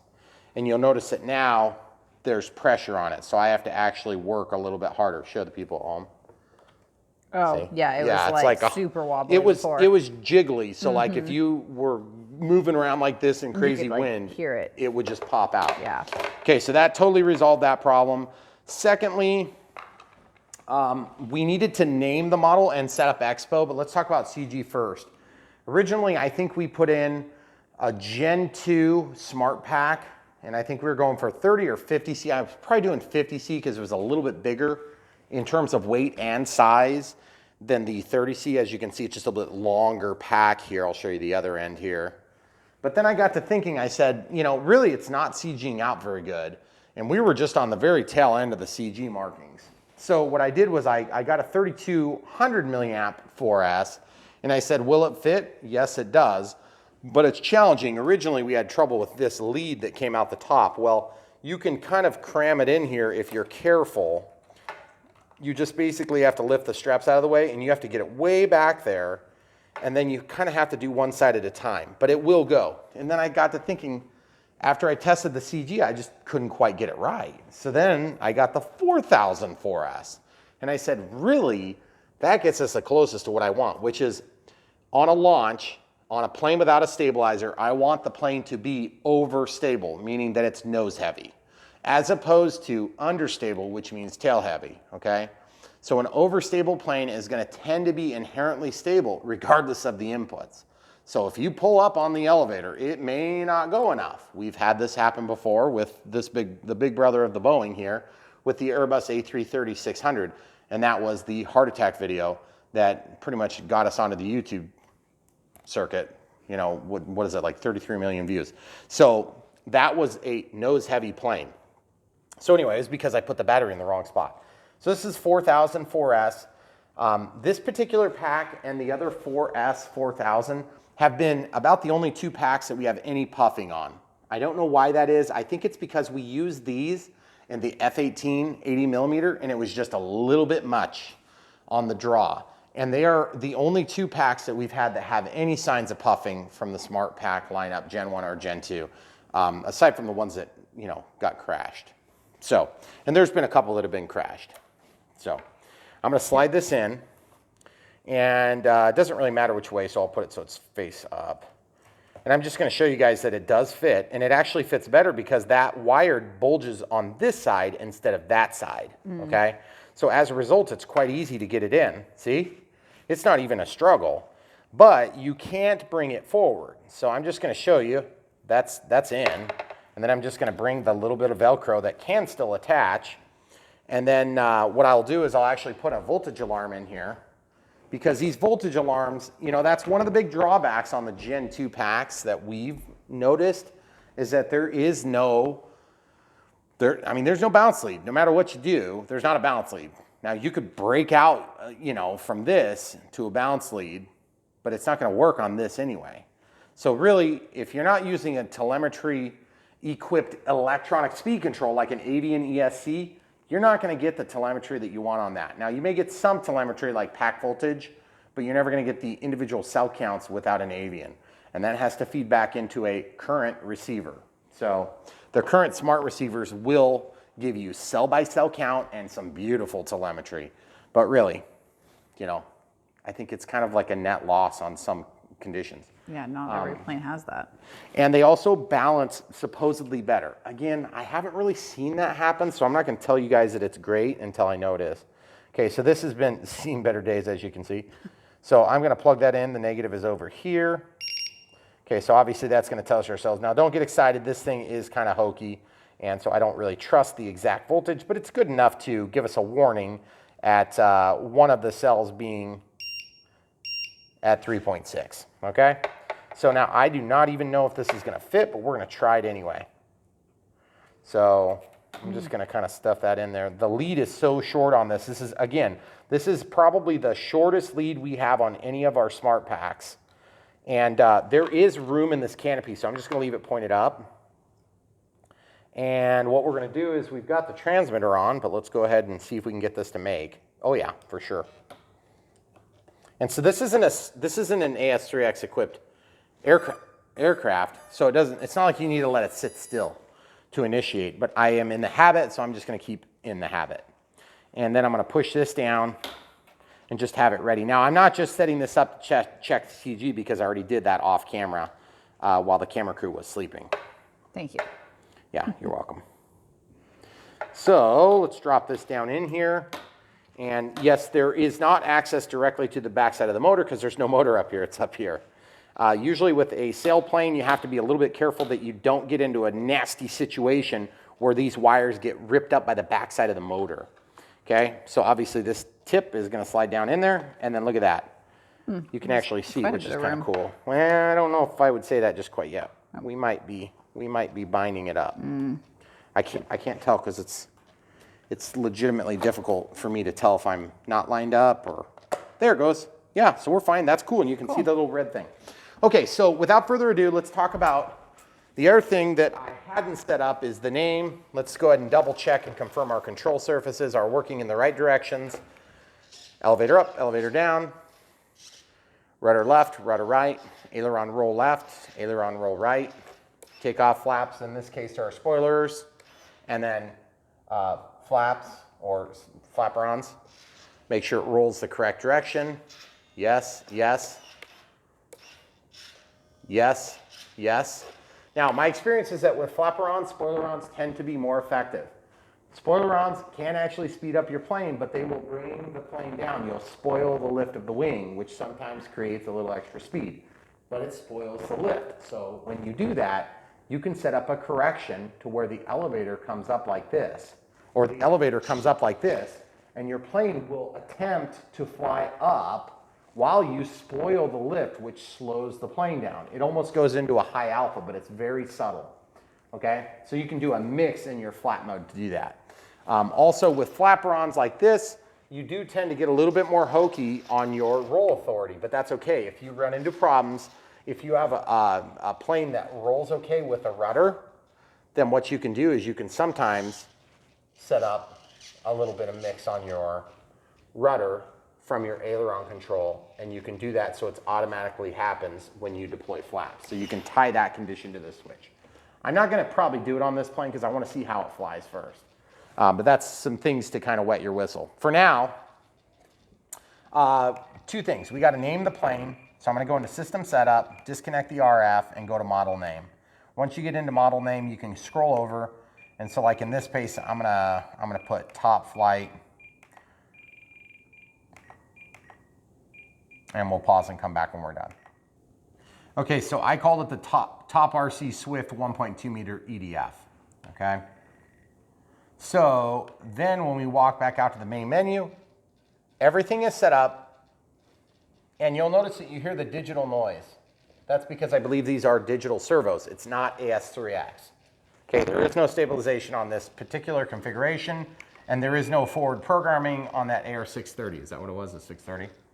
It's buried in there now, so I don't know what it is. So if you go to forward programming, it's not gonna connect because there isn't. Right. See, connection failed. So that's normal. But there is telemetry, and it is limited at best, but you can do auto config, and then it auto configs. It's already done that when you bind the first time, but sometimes I like to get it set up. Then when you're in your regular flight mode, you can scroll over and see like the receiver pack voltage, which is handy, but like, are you gonna really set telemetry warnings from a receiver pack? You may, but then there's a signal. You see how the signal changes? I don't know if that's, see how it changed when I covered the antenna? That's actually pretty crazy. I'm gonna go under the table here. Yeah, that's pretty cool. So you can definitely see that there's a change. If you're flying a true sailplane, you may actually want to put a telemetry warning because you may be flying it and not expecting to use the power at all from the EDF to get back to the ground. So anyway, now the other thing we neglected to set up was dual rates and expo. Okay, dual rates and expo are gonna be pretty critical on this plane because we don't have stabilization. So on the ailerons, I'm gonna set it to switch F. I'm gonna set the first mode to like 5. Okay, then I'm gonna go a little bit higher. I'm gonna go to like 20, and then I'm gonna go way, way high to like 50. And then I'm gonna drop the rate back down to like 85. Okay, so that's a pretty significant change, more so than what's normal.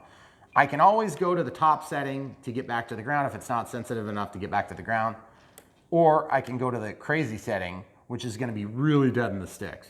You'll notice that it stops making noise. You know why? It's not even, there's Because not even it's not enough registering. to respond. It's not registering just the Little teeny little adjustment. bit of flutter on the controls. Okay. So now I'm going to jump into elevator, and we'll just do exactly the same setup. We'll do 5% by default. Oops. Set it back to 0, and then set it to switch F. Now I can go on my kind of crazy setting there. I'll do 20, and then I'll do. Did I do 50? Yeah. 50, and I'll drop this back down to like 85%, okay? And then we'll do rudder, turn it to switch F. We'll start with 5, then we'll go to 20, and then we'll go to 50, and we'll drop the rate back down to like 85%, okay? So we'll just run in the middle, and then we can increase the amount of expo if it's just way too touchy, or we can decrease it if it's not touchy enough to get it on the ground, okay? So that's our goal. Now, the other thing too I noticed about this plane is that, and as you can see, we got a lot of different batteries here. It may not like to fly as heavy as it is with a 4,000 milliamp 4S.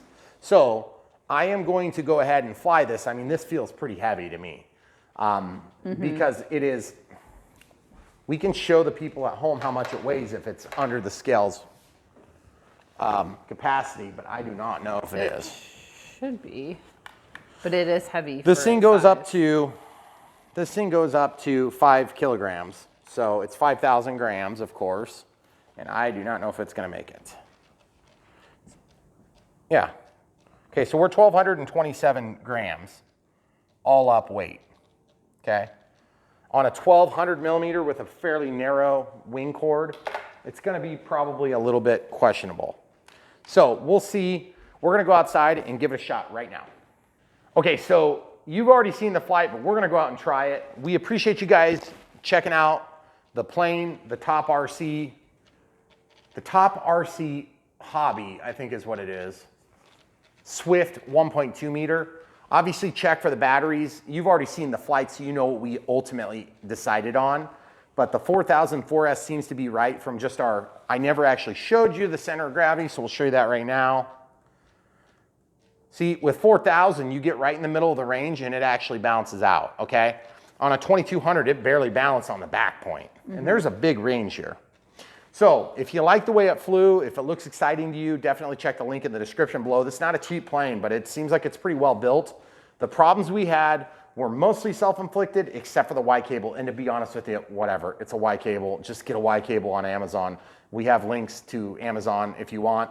You can buy them at Horizon. You can buy them at Banggood. I don't care where you buy it. You probably already have one from a crash plane. So just use the Y cable if you have a problem with your Y cable. And yeah, you might not even have a problem. Exactly. My guess is you're not gonna have a problem.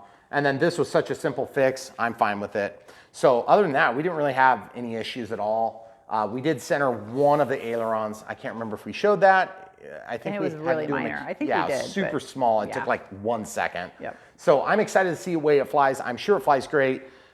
Definitely check the links in the description below. You'll be supporting us the most you can by buying the stuff that you're already gonna buy from the links. You don't pay any extra. You can use all your coupon codes and you'll be supporting us financially to keep us on the air, web, whatever you wanna call it. And definitely click the like. It really helps us with the algorithms on YouTube. We're getting so close to 100,000 subscribers. And once that happens, we're gonna get our first plaque, which is gonna be a huge part of our lives. I'm just kidding, it's not. But really, the big thing is that YouTube recommendations get better when you're verified. We'll be verified. So once the YouTube recommendations start to preferentially treat us over somebody that maybe has 70,000 subscribers, that does help us to grow. So we really appreciate it. It helps with ad revenue. It helps to tolerate some of the frustrations of YouTube. It's actually a lot harder than it looks. You may not realize that. But the thing is, we love bringing this content to you, and we really appreciate you, best audience on YouTube. Definitely click the like if you like the content, and check the links in the description. Those are two big things. But for now, just stick around and come back for more. There's a ton. YouTube, it's Brian Phillips. We have the Top RC Swift 1.2 with a crazy EDF. We think it's like 64 millimeter, but we're not sure. We're running this today on a 4000 smart pack. We did a couple of quick mods. We had to put a washer in here to make it fit. We have our little voltage alarm in. Yes, with a smart pack. That's because obviously the ESC is not smart. It's been crazy windy. We're gonna see how this does. No stabilization. We have quite the expo set up. Definitely have flaperons and spoilerons set up. Very simple. We did an AR630, I believe it is. Stick around for the build if you're curious. He had some self-inflicted wounds on this one, so hopefully that doesn't put you off too much. But at the meantime, we're gonna try to fly this with this beautiful sunset. Look at that flag real quick, just so you see. This thing is definitely, it's not calm out, so. Nope. This thing has a very high amount of power. We're gonna just try our best. You ready, camera crew? Yep.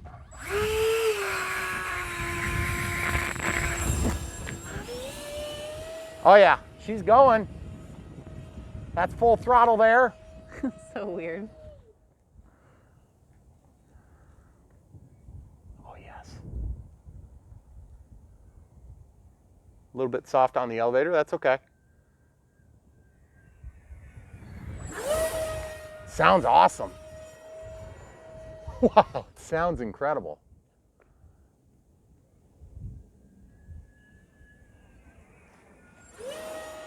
Man, it's so noisy. I love it.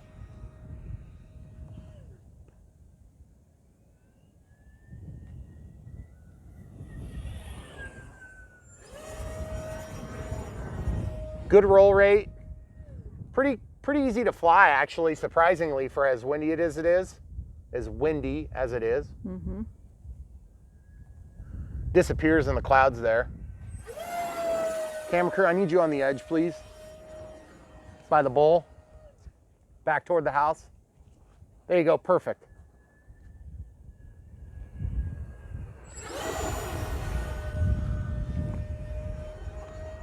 Guys, I almost never fly with stabilizers or without stabilizers. Back by the house, please. Back by the house, please. Thank you. That's right there. Perfect. Good job.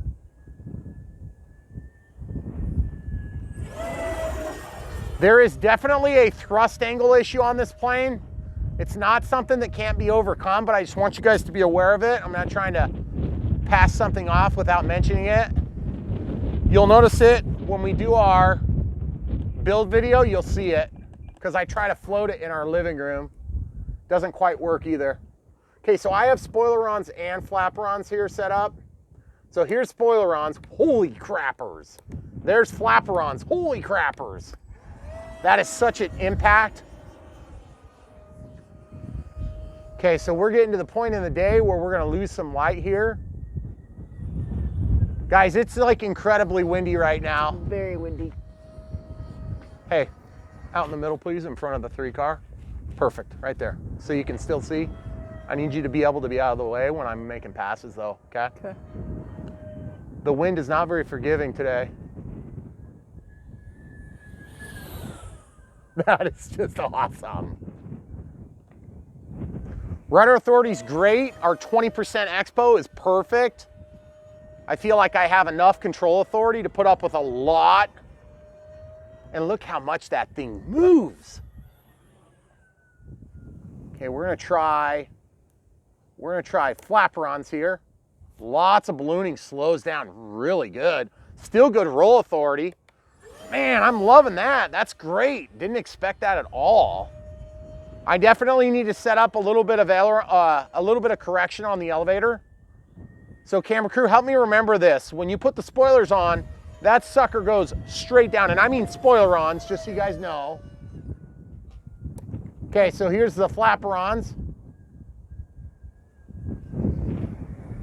Still pretty speedy, and it is windy. Camera crew, I need you 3 steps over to your left for safety. Thank you.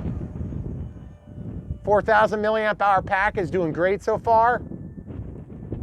Full landing flaps, also known as flaperons, and look, still good roll authority. What I'm trying to do is I'm trying to set up a landing, and I just want to warn you guys that while this plane is really cool, it's kind of hard to see right now. And that's a little bit disconcerting because look how fast she's going with flaperons. She wants to gain a lot of altitude with the flaperons, which is a little bit less than helpful at the moment. Sorry, I got to go in front of you here a little bit. You stay where you are if you can. Okay, try not to lose sight of it. We're going to probably get her leveled out here. Spoilerons here. That gets her down quick. And then we'll deploy flaperons once we get close to the ground, okay? That's our plan. Okay. Out of the throttle. Okay, there's our 5-minute timer. Okay, flaperons coming out. Spoilers. And flaperons at the last second because I did not have that under control. Our 5-minute timer's up, and I can tell we're getting pretty close. We're losing a little bit of juice. Sorry, camera crew. Spoilers, flaperons. That is a crazy amount of change. Okay, we're gonna do this, guys. We're gonna do it right now. Are you good, camera crew? Yep, I'll stay here. Okay.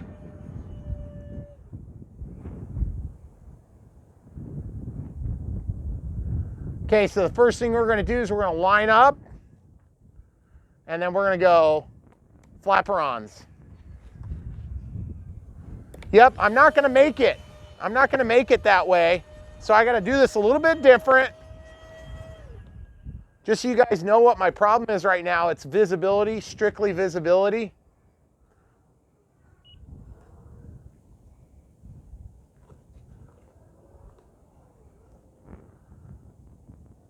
Okay, there we go. I got a good attitude there. Okay, so spoilerons. Woo! That was a pretty hard hit. Let's see if I damaged it. Throttle cuts on, and it is tested. Wow. I'm not sure, given the wind, it could have been any better. No, that was not good still. It was still bad. I don't know if we broke it. And if it didn't break, that is a huge check. Wow. That didn't break it. Are you kidding me? I got a little bit of dirt and grass in there. But guys, look at this. This is so crazy. Spoilers bring it down fast, and then flaperons shoot it up quick. So it's not unexpectedly, but the attitude stays just dead level. And then of course the throttle is just incredible. And look what happens to the control surfaces. It goes right over the control surfaces. So it's super cool because you really do have power and you do have authority. I can tell you this, the stabilizer would help on a day like today, but I can also say that without the stabilizer, that wasn't too bad. The problem is I'm getting just far enough away that it's wanting to disappear in that blue sky. So that I don't see it until I get to this attitude, and then I can see the gray wings. So when I was turning around, I'm like, well, I kind of hope I know where it is. Yeah. And that's kind of on us. But what happened is right before sunset, just so you guys know our rationale, the sun was just above the trees, and it was like, sun. So you couldn't have seen anything anyway. No. And so we waited about 5 minutes, and then we came out here as quick as we could. And this is the best we've had. Look how the windsock is. And I would say we're probably pushing 20 miles an hour for wind. Oh, no, it's like 25 to 30. 35 maybe gusts. Yeah. It's very windy. Very windy. So now I want to cold. see that flight footage. I know that this thing would land better, and I'm just amazed that there's no damage. There's nothing. Right. And look how stiff this wing is. Yeah. It's incredible. I've never had a foamy that has so much stiffness in such a small package. We are definitely going to do a second thoughts video on this. Don't you worry. And no, we have not hit our warning. So at 5 minutes, given the light conditions, I think that's all we get tonight. We will definitely have another video either coming soon or right now. Either way, thanks for watching, guys. If you haven't already, stick around. You can watch the build series, which is going to directly follow it, and then how we set it up on the NX8. That's new for us. And obviously this has, like I said, we're flying on a 4000 4S, and you can see we're right at about storage level now. So we're good neutrally, not loaded. So I didn't see it going off. Let's see what happens when we load the circuit.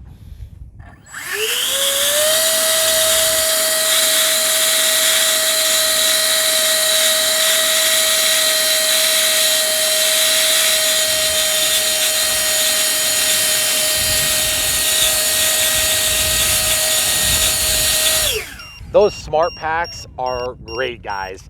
That was very mean, and it did just fine. So 4000 4S, that's a 30C configuration. That's a Gen 1. It's not a Gen 2 yet. Gen 2 would be nice, but you wouldn't have the voltage alarm in there. Also, I've noticed that the voltage alarms can be hard to hear when you're running an EDF fan, especially a loud one like this. So keep that in mind. I hope that our audio isn't horrific today because of the wind, but this thing will tolerate the wind with the stabilizer. I think it would have been easier to bring it down, but it would have been a lot more expensive. So we were just gonna try this and kind of show how it worked.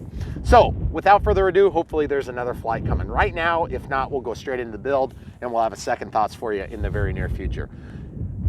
Thanks for watching. YouTube, it's Brian Phillips. We've got the Top RC Swift here with a gorgeous EDF fan.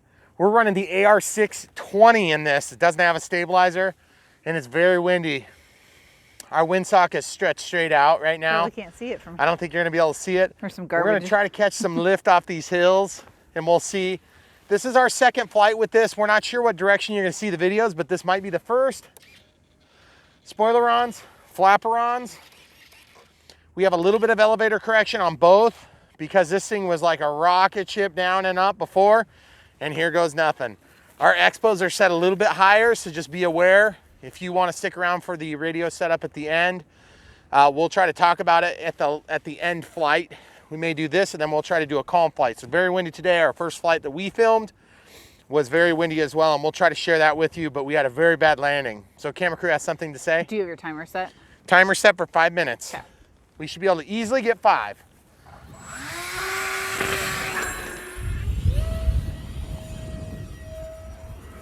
This thing has an amazing power to weight ratio, as you can see. Should be getting some ridge lift off of these trees. No throttle now, full throttle. It sounds like a giant rocket ship mounted to the back of it. It does. It's kind of funny, actually. I'm very, sounds awesome, actually. Okay, here we go.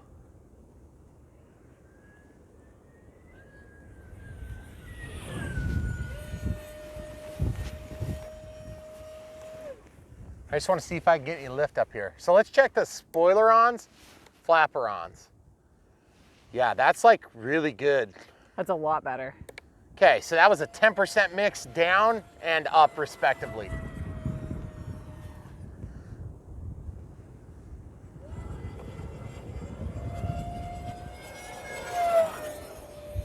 Oh, that was awesome. Oh, goodness. Did you see that lift? Well, I I did, but I don't know if they did.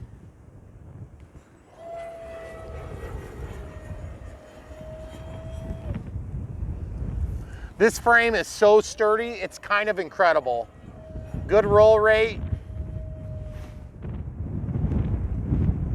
We don't normally film in the extreme wind like this because it's just such horrible audio. Look at that, guys. Look at that beautiful stall turn there. We're trying to catch the ridge lift that comes up over these trees. But with this EDF, it's just very tempting to just go to town on it. Okay, so we're gonna go back here. A lot of turbulence between the top of the hill and the ridge of trees. Obviously no throttle there. We'll just see what kind of lift we get there. This property, we have plenty of obstructions that get in the way.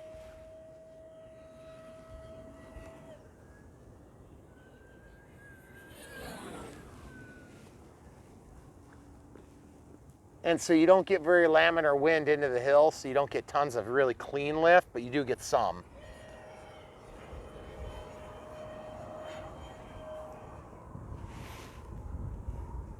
So far, really impressed with this plane. We're flying on 4000 4S 30C Smart Pack G1. No stabilizer, just running a AR620, which of course does not have any AS3X or safe. Coming right in front, you good? Mm-hmm. Sorry, son. Oh. Don't apologize to the sun.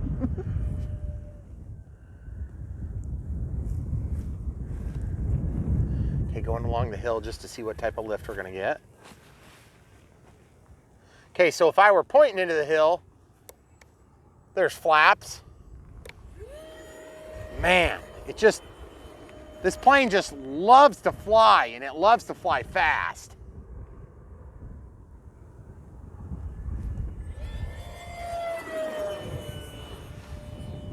Definitely a performance glider sailplane. Lots of carbon fiber in the wings, lots of carbon fiber everywhere. You should have seen, and you may have already, the horrific landing we had yesterday. I did find a little ding on one of the wings. Of course, I taped over it 3 pieces of tape thick just to get the nice, clean, smooth edge that the wing demands. Sorry, son.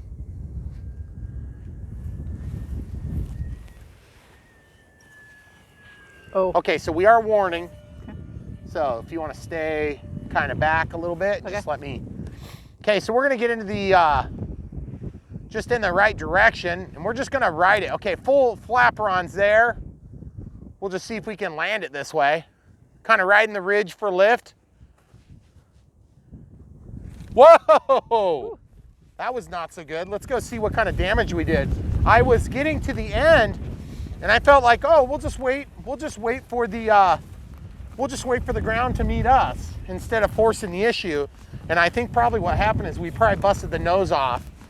But it tumbled all the way around, so we'll see how bad it is. Why don't we pause when we walk? Okay. Okay, so the timer went off as we were walking. I was right. That's not an Easter egg. So I did break the nose off, but I didn't break anything critical. That's just glueable. Okay, so we're right at 5 minutes on our landing there. We pushed it way harder than we did yesterday. So let's just check our control surfaces. Camera crew, you mind holding my knob?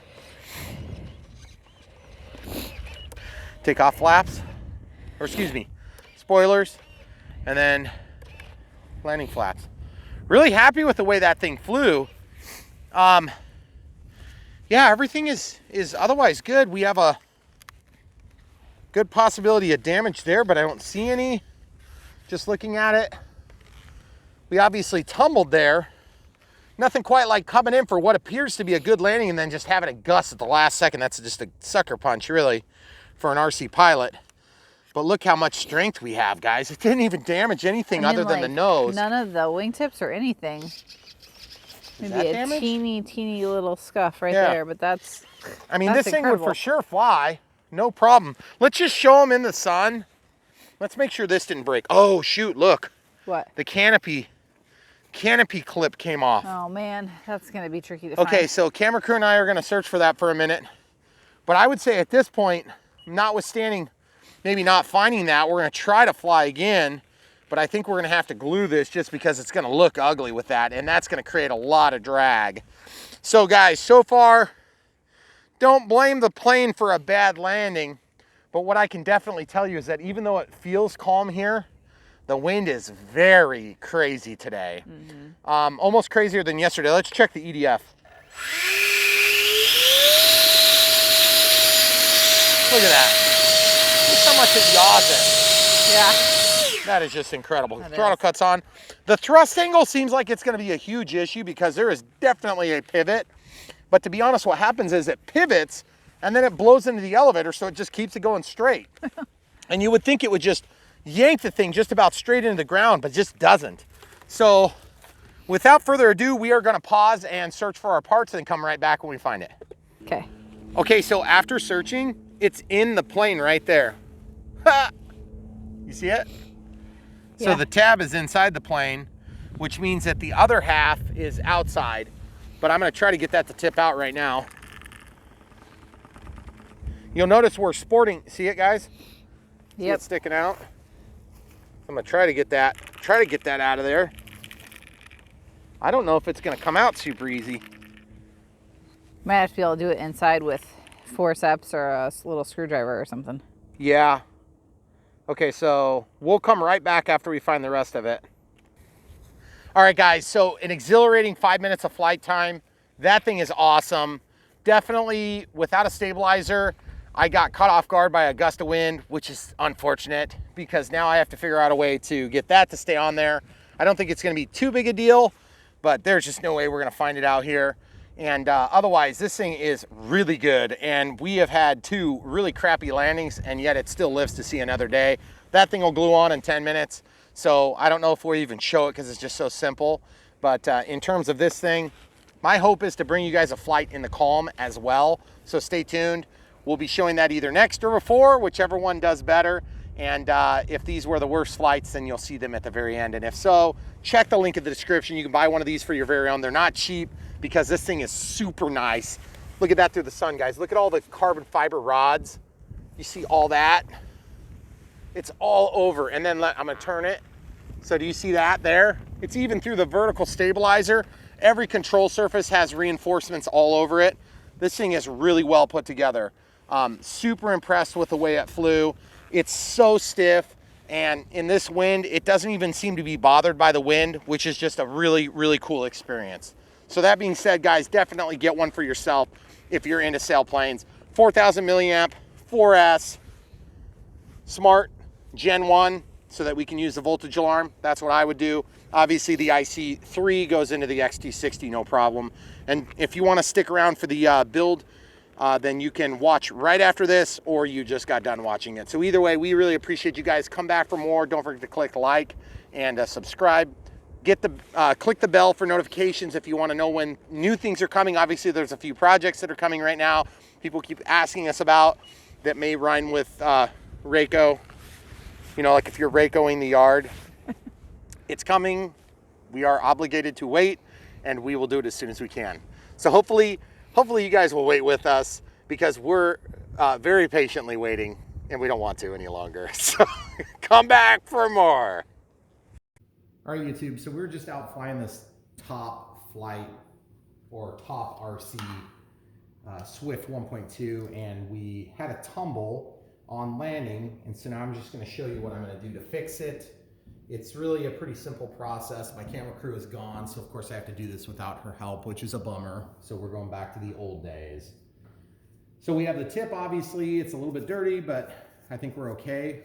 Very strong foam, super surprisingly strong actually.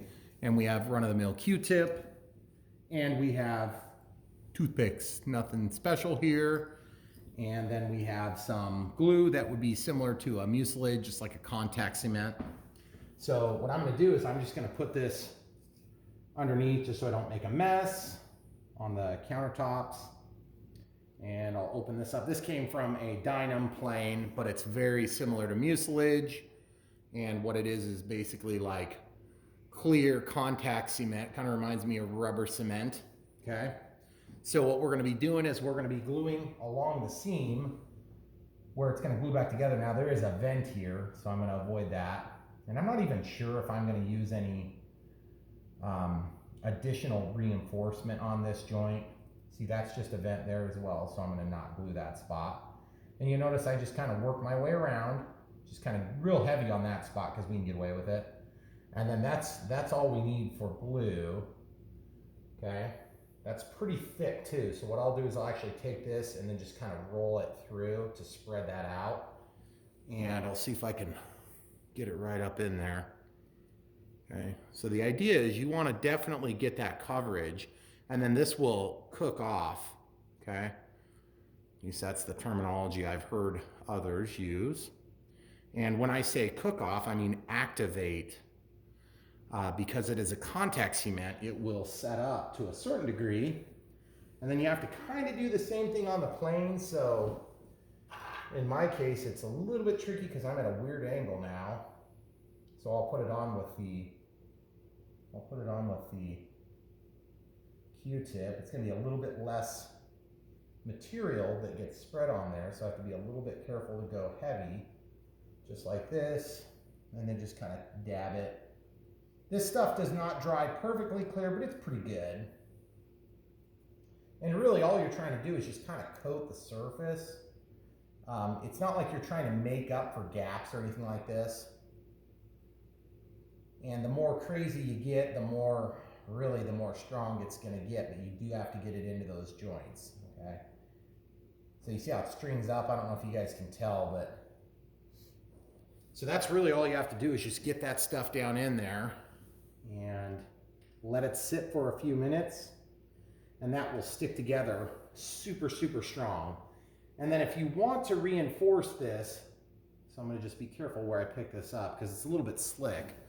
You can take these Q-tips like this and you can jam them in there and actually use that as a reinforcement. But you need to make sure you pick a spot where you can have the reinforcement go through into the plane. So I'll probably do maybe 1 or 2 spots. So I'm just going to go like this just so it's lined up straight with where it's going to come from. And this is going to go way into this portion. And don't stab yourself. You'll note that it's coming below where my index finger is. You don't want to get stabbed because that hurts really bad. And that's all the further I can get that one. You can obviously tell that I'm not going to end up having that much go in. It's just not going to reach, right? So what I'll do is I'll cut this at a bit of an angle. A very steep angle. That's not quite as steep as I could have gone, but it's good enough to get the job done. Because now, when I slide this in, I'm going to be pushing it in and through. And then I'll probably go ahead and do one more. Now, the other method that I will sometimes do is I will just kind of dip the tip a little bit, and then I'll go in opposite. But really, this is just a pin. This is just going to keep it aligned. And you'll notice that they're going to be opposing angles. So you got to be kind of careful how you do this. Otherwise, it makes it extremely hard to get everything back together. Okay, so now you'll notice that these are opposing angles, so you're probably thinking, how are you going to get that slid in there? Very, very carefully, okay? So you see I'm trying to do that as steep as possible. Okay, so now that's a nice sharp tip. Now that we have those things ready to go, you can kind of see we've got two sharp tips now. Just trying to give you guys a good shot of this. So now the fun part, I have to try to get these all to line up simultaneously. So usually you can line up one and then kind of bend the foam a little bit. This stuff is dried and set up enough, and there's another trick you can do. You can run this along and see how much of it picks up. And yeah, we should be good. That's nice and tacky now. Okay, so obviously this is going to go like that. And you can kind of line this up. You can line this up where you can tell where things are going to go. And you can kind of make your dent. And then the trick is you pull one of them out. If you can get it out. Usually needle nose pliers will give you a little bit of encouragement you may need. Okay, so once you pull that out, obviously you've got access to the other end now. So you can also put a little bit extra glue on there too. So I usually just penetrate, oh yeah, there we go. And then on this side, we've already got it marked so that we can line it back up. Except I didn't really make a very good mark, did I now? So I'm just kind of making my rough measurements. See?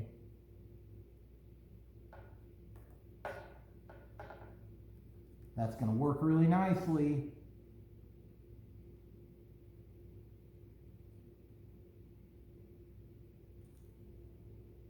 And I've done that a couple of different ways, but that's about as easy as it gets right there. Just stuff that in there, and then it'll push in as much as it needs to be pushed in. Okay? So then once you get ready to slide this in, just find both holes, whoa, at the same time simultaneously, and then just ram it in. Because you're going to have a reinforced tip here. It's going to be very strong. And you can see we have a little bit of crushing on this side. But this side over here, we're doing really good. And the number one thing you can do to make that joint strong is to pull it apart from one another a couple of times. And you'll be surprised how strong that thing will be. So you see that pulled away a little bit. And then down here, we're not quite all the way collapsed in. Okay, this is where we have a little bit of crushing. So what I'm going to do is I'm going to try to push this in with my hand. And see, there's no access from this spot. That's not opened up. Okay, so you got to be a little bit creative to get into these tight spots like this. So I'm going to use the inside part of my pliers to pull that up just a hair. And then I'm going to take the pliers closed from the other direction and pull up a little bit. Okay, and I don't know if you guys could hear, but it just popped free on the bottom. And so now that's going to be glued. And it will basically hold very, very, very tight. And then when we're all said and done, in order to hide the joint that we've created there, you can actually put a piece of vinyl tape, like a white electrical tape, to cover that up, that seam. Or you can go so far as to use like a lightweight filler. I'm not going to get that aggressive. I just want the thing on there for aerodynamic effect. And so now I'm going to go through and just wipe off the excess. And if it doesn't come off, the next way, and you can see I've got a little bit of a favor to one side over the other. So I want to straighten that now while I can. And I'm going to have to just push this really hard straight in. This is going to be incredibly strong now. It's probably glued on as strong or stronger than it was. So we're just going to lay this plane down. This plane has been really good. It's been in bad weather too. Okay, so this has the glue from earlier, and I'm just going to roll it along and just pick up any sort of residual that I want to get, and it'll just take it right out of there. And this stuff, like I said, it doesn't always dry yellow, but sometimes it does, okay? So I just use this to kind of pick off a little bit. It'll actually take the dirt out of those spots too if you're careful with the way you do it. See? Just kind of takes it out. And then just go over this side. This side's the good side now. So we're always getting questions about how to fix stuff, and to be honest with you, it's just one of those things you just kind of pick up on it while you're, especially if you fly a lot of foam planes. You will not be the first person that crashes a foam plane or has damage. If this was a balsa buildup plane, it would have been absolutely destroyed from that tumble. But it wasn't, because it's not. And look how nice that all looks. It's already looking really good. This gap is maybe the worst spot right there. So to be honest with you, I'm not super thrilled with that gap right there, but I'm gonna live with it. It'll be fine. It'll be fine. I don't think anybody's gonna lose any sleep over it. All right, so there you have it, folks. The tip has been fixed. Got a little bit more seepage here, so I'm gonna take a look at that right now with my Q-tip. Just kind of go along and just peel that out. No big deal. Get that right out of there. All right, guys, so there you have it. The other thing I noticed is when we were out flying, and after the crash, I wondered if maybe this was loose, and it's just not. It's just not. I'm pulling on the end of the wing, and there's zero movement. So really, all that's left in terms of repairs on this aircraft are gonna be to figure out how we're gonna do our canopy clasp. Because as you know, the canopy slides in there and then it drops down, and there's supposed to be a mechanism to clasp here. Now, we did recover the part that would have been on the inside, and this is what it looks like right here. It looks just like that. And all this is the screw that protrudes through, and then the tab that would have spun in there and locked, okay? So I could probably come up with something fairly easy, and that's what I'm gonna do next, and then I'll come back and kind of show you what I came up with. The alternative would be very, very simple, and that is to either tape this down or go ahead and use a rubber band of sorts. The rubber band would basically just slide back here, and that would hold down the back half. The front half is still held by that pin that kind of protrudes through. But just look how solid that is already. This thing is a great plane. I think I found the one place that it's not reinforced by 3 pieces of carbon fiber when I crashed it there today. And I don't even know if I want to qualify what happened today as a crash. I would call it a tumble. I was maybe one plane high, and I just stalled it, and the wind came up out of nowhere, and I did not have enough aileron to recover because of the spoilerons. So spoiler alert, it rolled. Anyway, all right, guys, we'll come right back and show you what we did with the canopy to get that resolved. All right, folks, so on the Swift canopy, you can see I've got a little assembly started here. And I modified this Phillips screw that's a machine bolt, or a machine screw, and I got a washer under there. And on the other side, we've got the original assembly and another small washer, because we did have some spacing issues before. And then this thing is allowed to pivot again as it was before, and we've got another washer here, very small washer. No, I don't know what size these are. These came from a junk drawer like this. Okay, so my plan is to take this and just insert it there. I use the fake Dremel tool to do this, and then I'm going to just basically epoxy this in, and that's going to give me my toolless canopy opening. Of course, there's nothing really magical about that, so I'm not going to bother to film it live and in person because it really doesn't call for that sort of thing. Now you'll notice that you can see the bolt through the bottom of this apparatus, and so my plan is to put a little bit of epoxy in there as well, and my hope is to bite so that when you're twisting and untwisting this, it won't let go of the threads, and instead it will just pivot, okay? And I think that's going to do it. And if it does pivot, then I'll just have to pop the canopy and then tighten it by, you know, holding my thumb and forefinger on this and then squeezing it down a little bit. But I think that's going to work. We'll just use a little 5-minute epoxy to hold that back together, and then we'll show you the final results here in just a few minutes. So stay tuned. All right, guys, so we're working on this Swift canopy, and this is the way the assembly looks disassembled so far. So that's threaded and ready to receive the screw. Then it goes to this washer, which is just real thin. And since it's thin, that allows for the clearance required to make a tight connection to the plane. Then this goes up on top of here, but there is a little bit of play. I'd rather have that bigger, but then it's hard to get this to be tight around the shaft of the screw.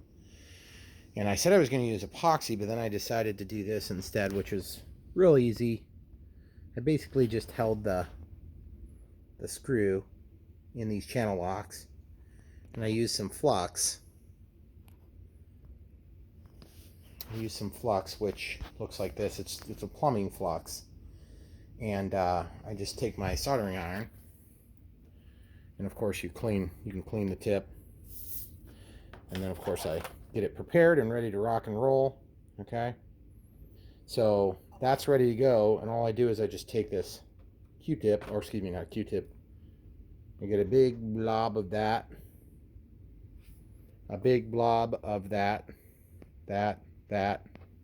Can't get this stupid thing to focus.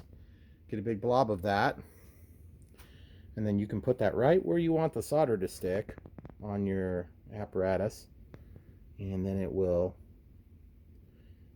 suck between those 2 points, and then you just flow the solder in like you always would. Just the same exact setup as if you were soldering 2 wires together. You would just heat the surface and then let this dab in there. Okay, it works really nice. And then once everything is all cooled, which this is cool to the touch, then you can pull it out, and you can see we've got this nice modified nut, or bolt rather. And of course I want to clean that just to get the flux off of there, because it's yucky. But then that's going to go just like it had before. We've got that modified nut, and so really all I need to do is when I get ready to put this together, I'm going to put a little teeny bit of glue right on the end, just about 3 or 4 threads deep, and that is going to glue it to this plastic. I'm going to use CA, no kicker, just regular CA. I'll put it together, it'll set up, and then when you turn this thing, it's going to keep it positioned, tied to that. And you can still break it free, but you'll end up breaking the plastic more than likely. So that's the way that's in. I'll show you what it looks like when it's all together and working on the plane. So sorry I can't film that myself because I need all my hands for everything. You can see it's just a real simple application, and then that'll hold that. It's super sturdy. You're not going to break that unless you crash into it. And then my goal is, of course, to have that sit on the canopy, something like this, when it's flying, and then when you're unlocking the canopy, you'll be able to pull this sideways and then lift up the bottom side of the apparatus. Will actually pull the canopy up, and then the front is locked into the plane. So that's the way it's going to work. Pretty cool. Simple solution, just using spare parts sitting around in the shop. All right, guys, so we're back with the Swift. I got everything set up. Here's our finished closure mechanism here. And if I can get the thing to focus for you.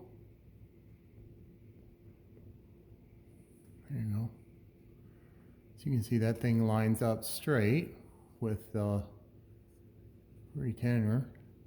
Okay. So when you turn it, it will lock it. Excuse me, it goes in like this. Oh shoot, that needs to be one more half a turn, doesn't it? So I'm gonna go half a turn. See, it's supposed to be like that, because then when you turn it, it's going to lock in the plane, and then this won't create the extra drag. Okay, so we're going to see if we can get that thing to work So as you can see, when you spin this, there's a little bit of resistance, but that's what you want. And then you can pull the thing out. Okay. So you need to line it up like this. And I glued the threads like I said, and then I actually filled in this little area right here with just a little bit of CA and then put kicker on the top just to kind of set it up so I didn't have to wait on it.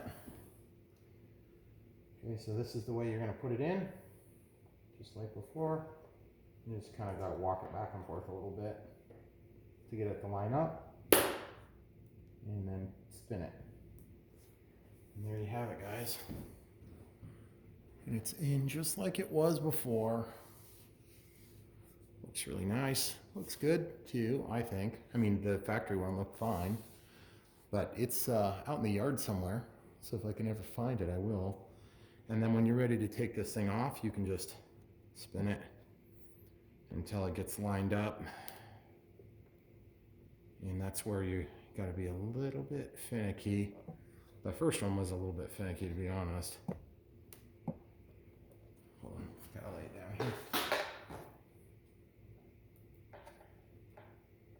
And once you get it turned sideways, thereabout, and you can use this to help. You can use that little tip to help pull the thing up and out. If I can just get it lined up just so. I know it's going to go, which since I'm on camera, it's going to take me a second, because everything takes a second that normally wouldn't take a second when you're on camera. Okay, so there you have it. So I think what needs to happen is I just need this glue to set up all the way so it's not allowed to pivot like it just did there. See how it's pivoting free? That won't continue to happen, or I can take half a turn off and then it'll pivot really free, but that might be too much slop. So let's try that now. Okay. Snap that down in there and then give it a twist. Oh yeah. See, now you can hold the plane by that, which is good. And then you can twist it. Okay, and then when you're ready to take it out, you can just kind of turn it sideways like a key. And it's just a little bit tricky to get it lined up, but then it goes. Okay. So there you have it, guys. I think it was worse. The damage itself was hardly anything, but the losing that specialized piece was kind of a pain to fix. All right, on with the rest of the video. Thanks for sticking in there, guys. I know a lot of you ask me to do these modification videos and these repair videos, but they are a little bit more challenging to film, especially when the camera crew is busy with other things. So there you have it. All right, thanks for watching.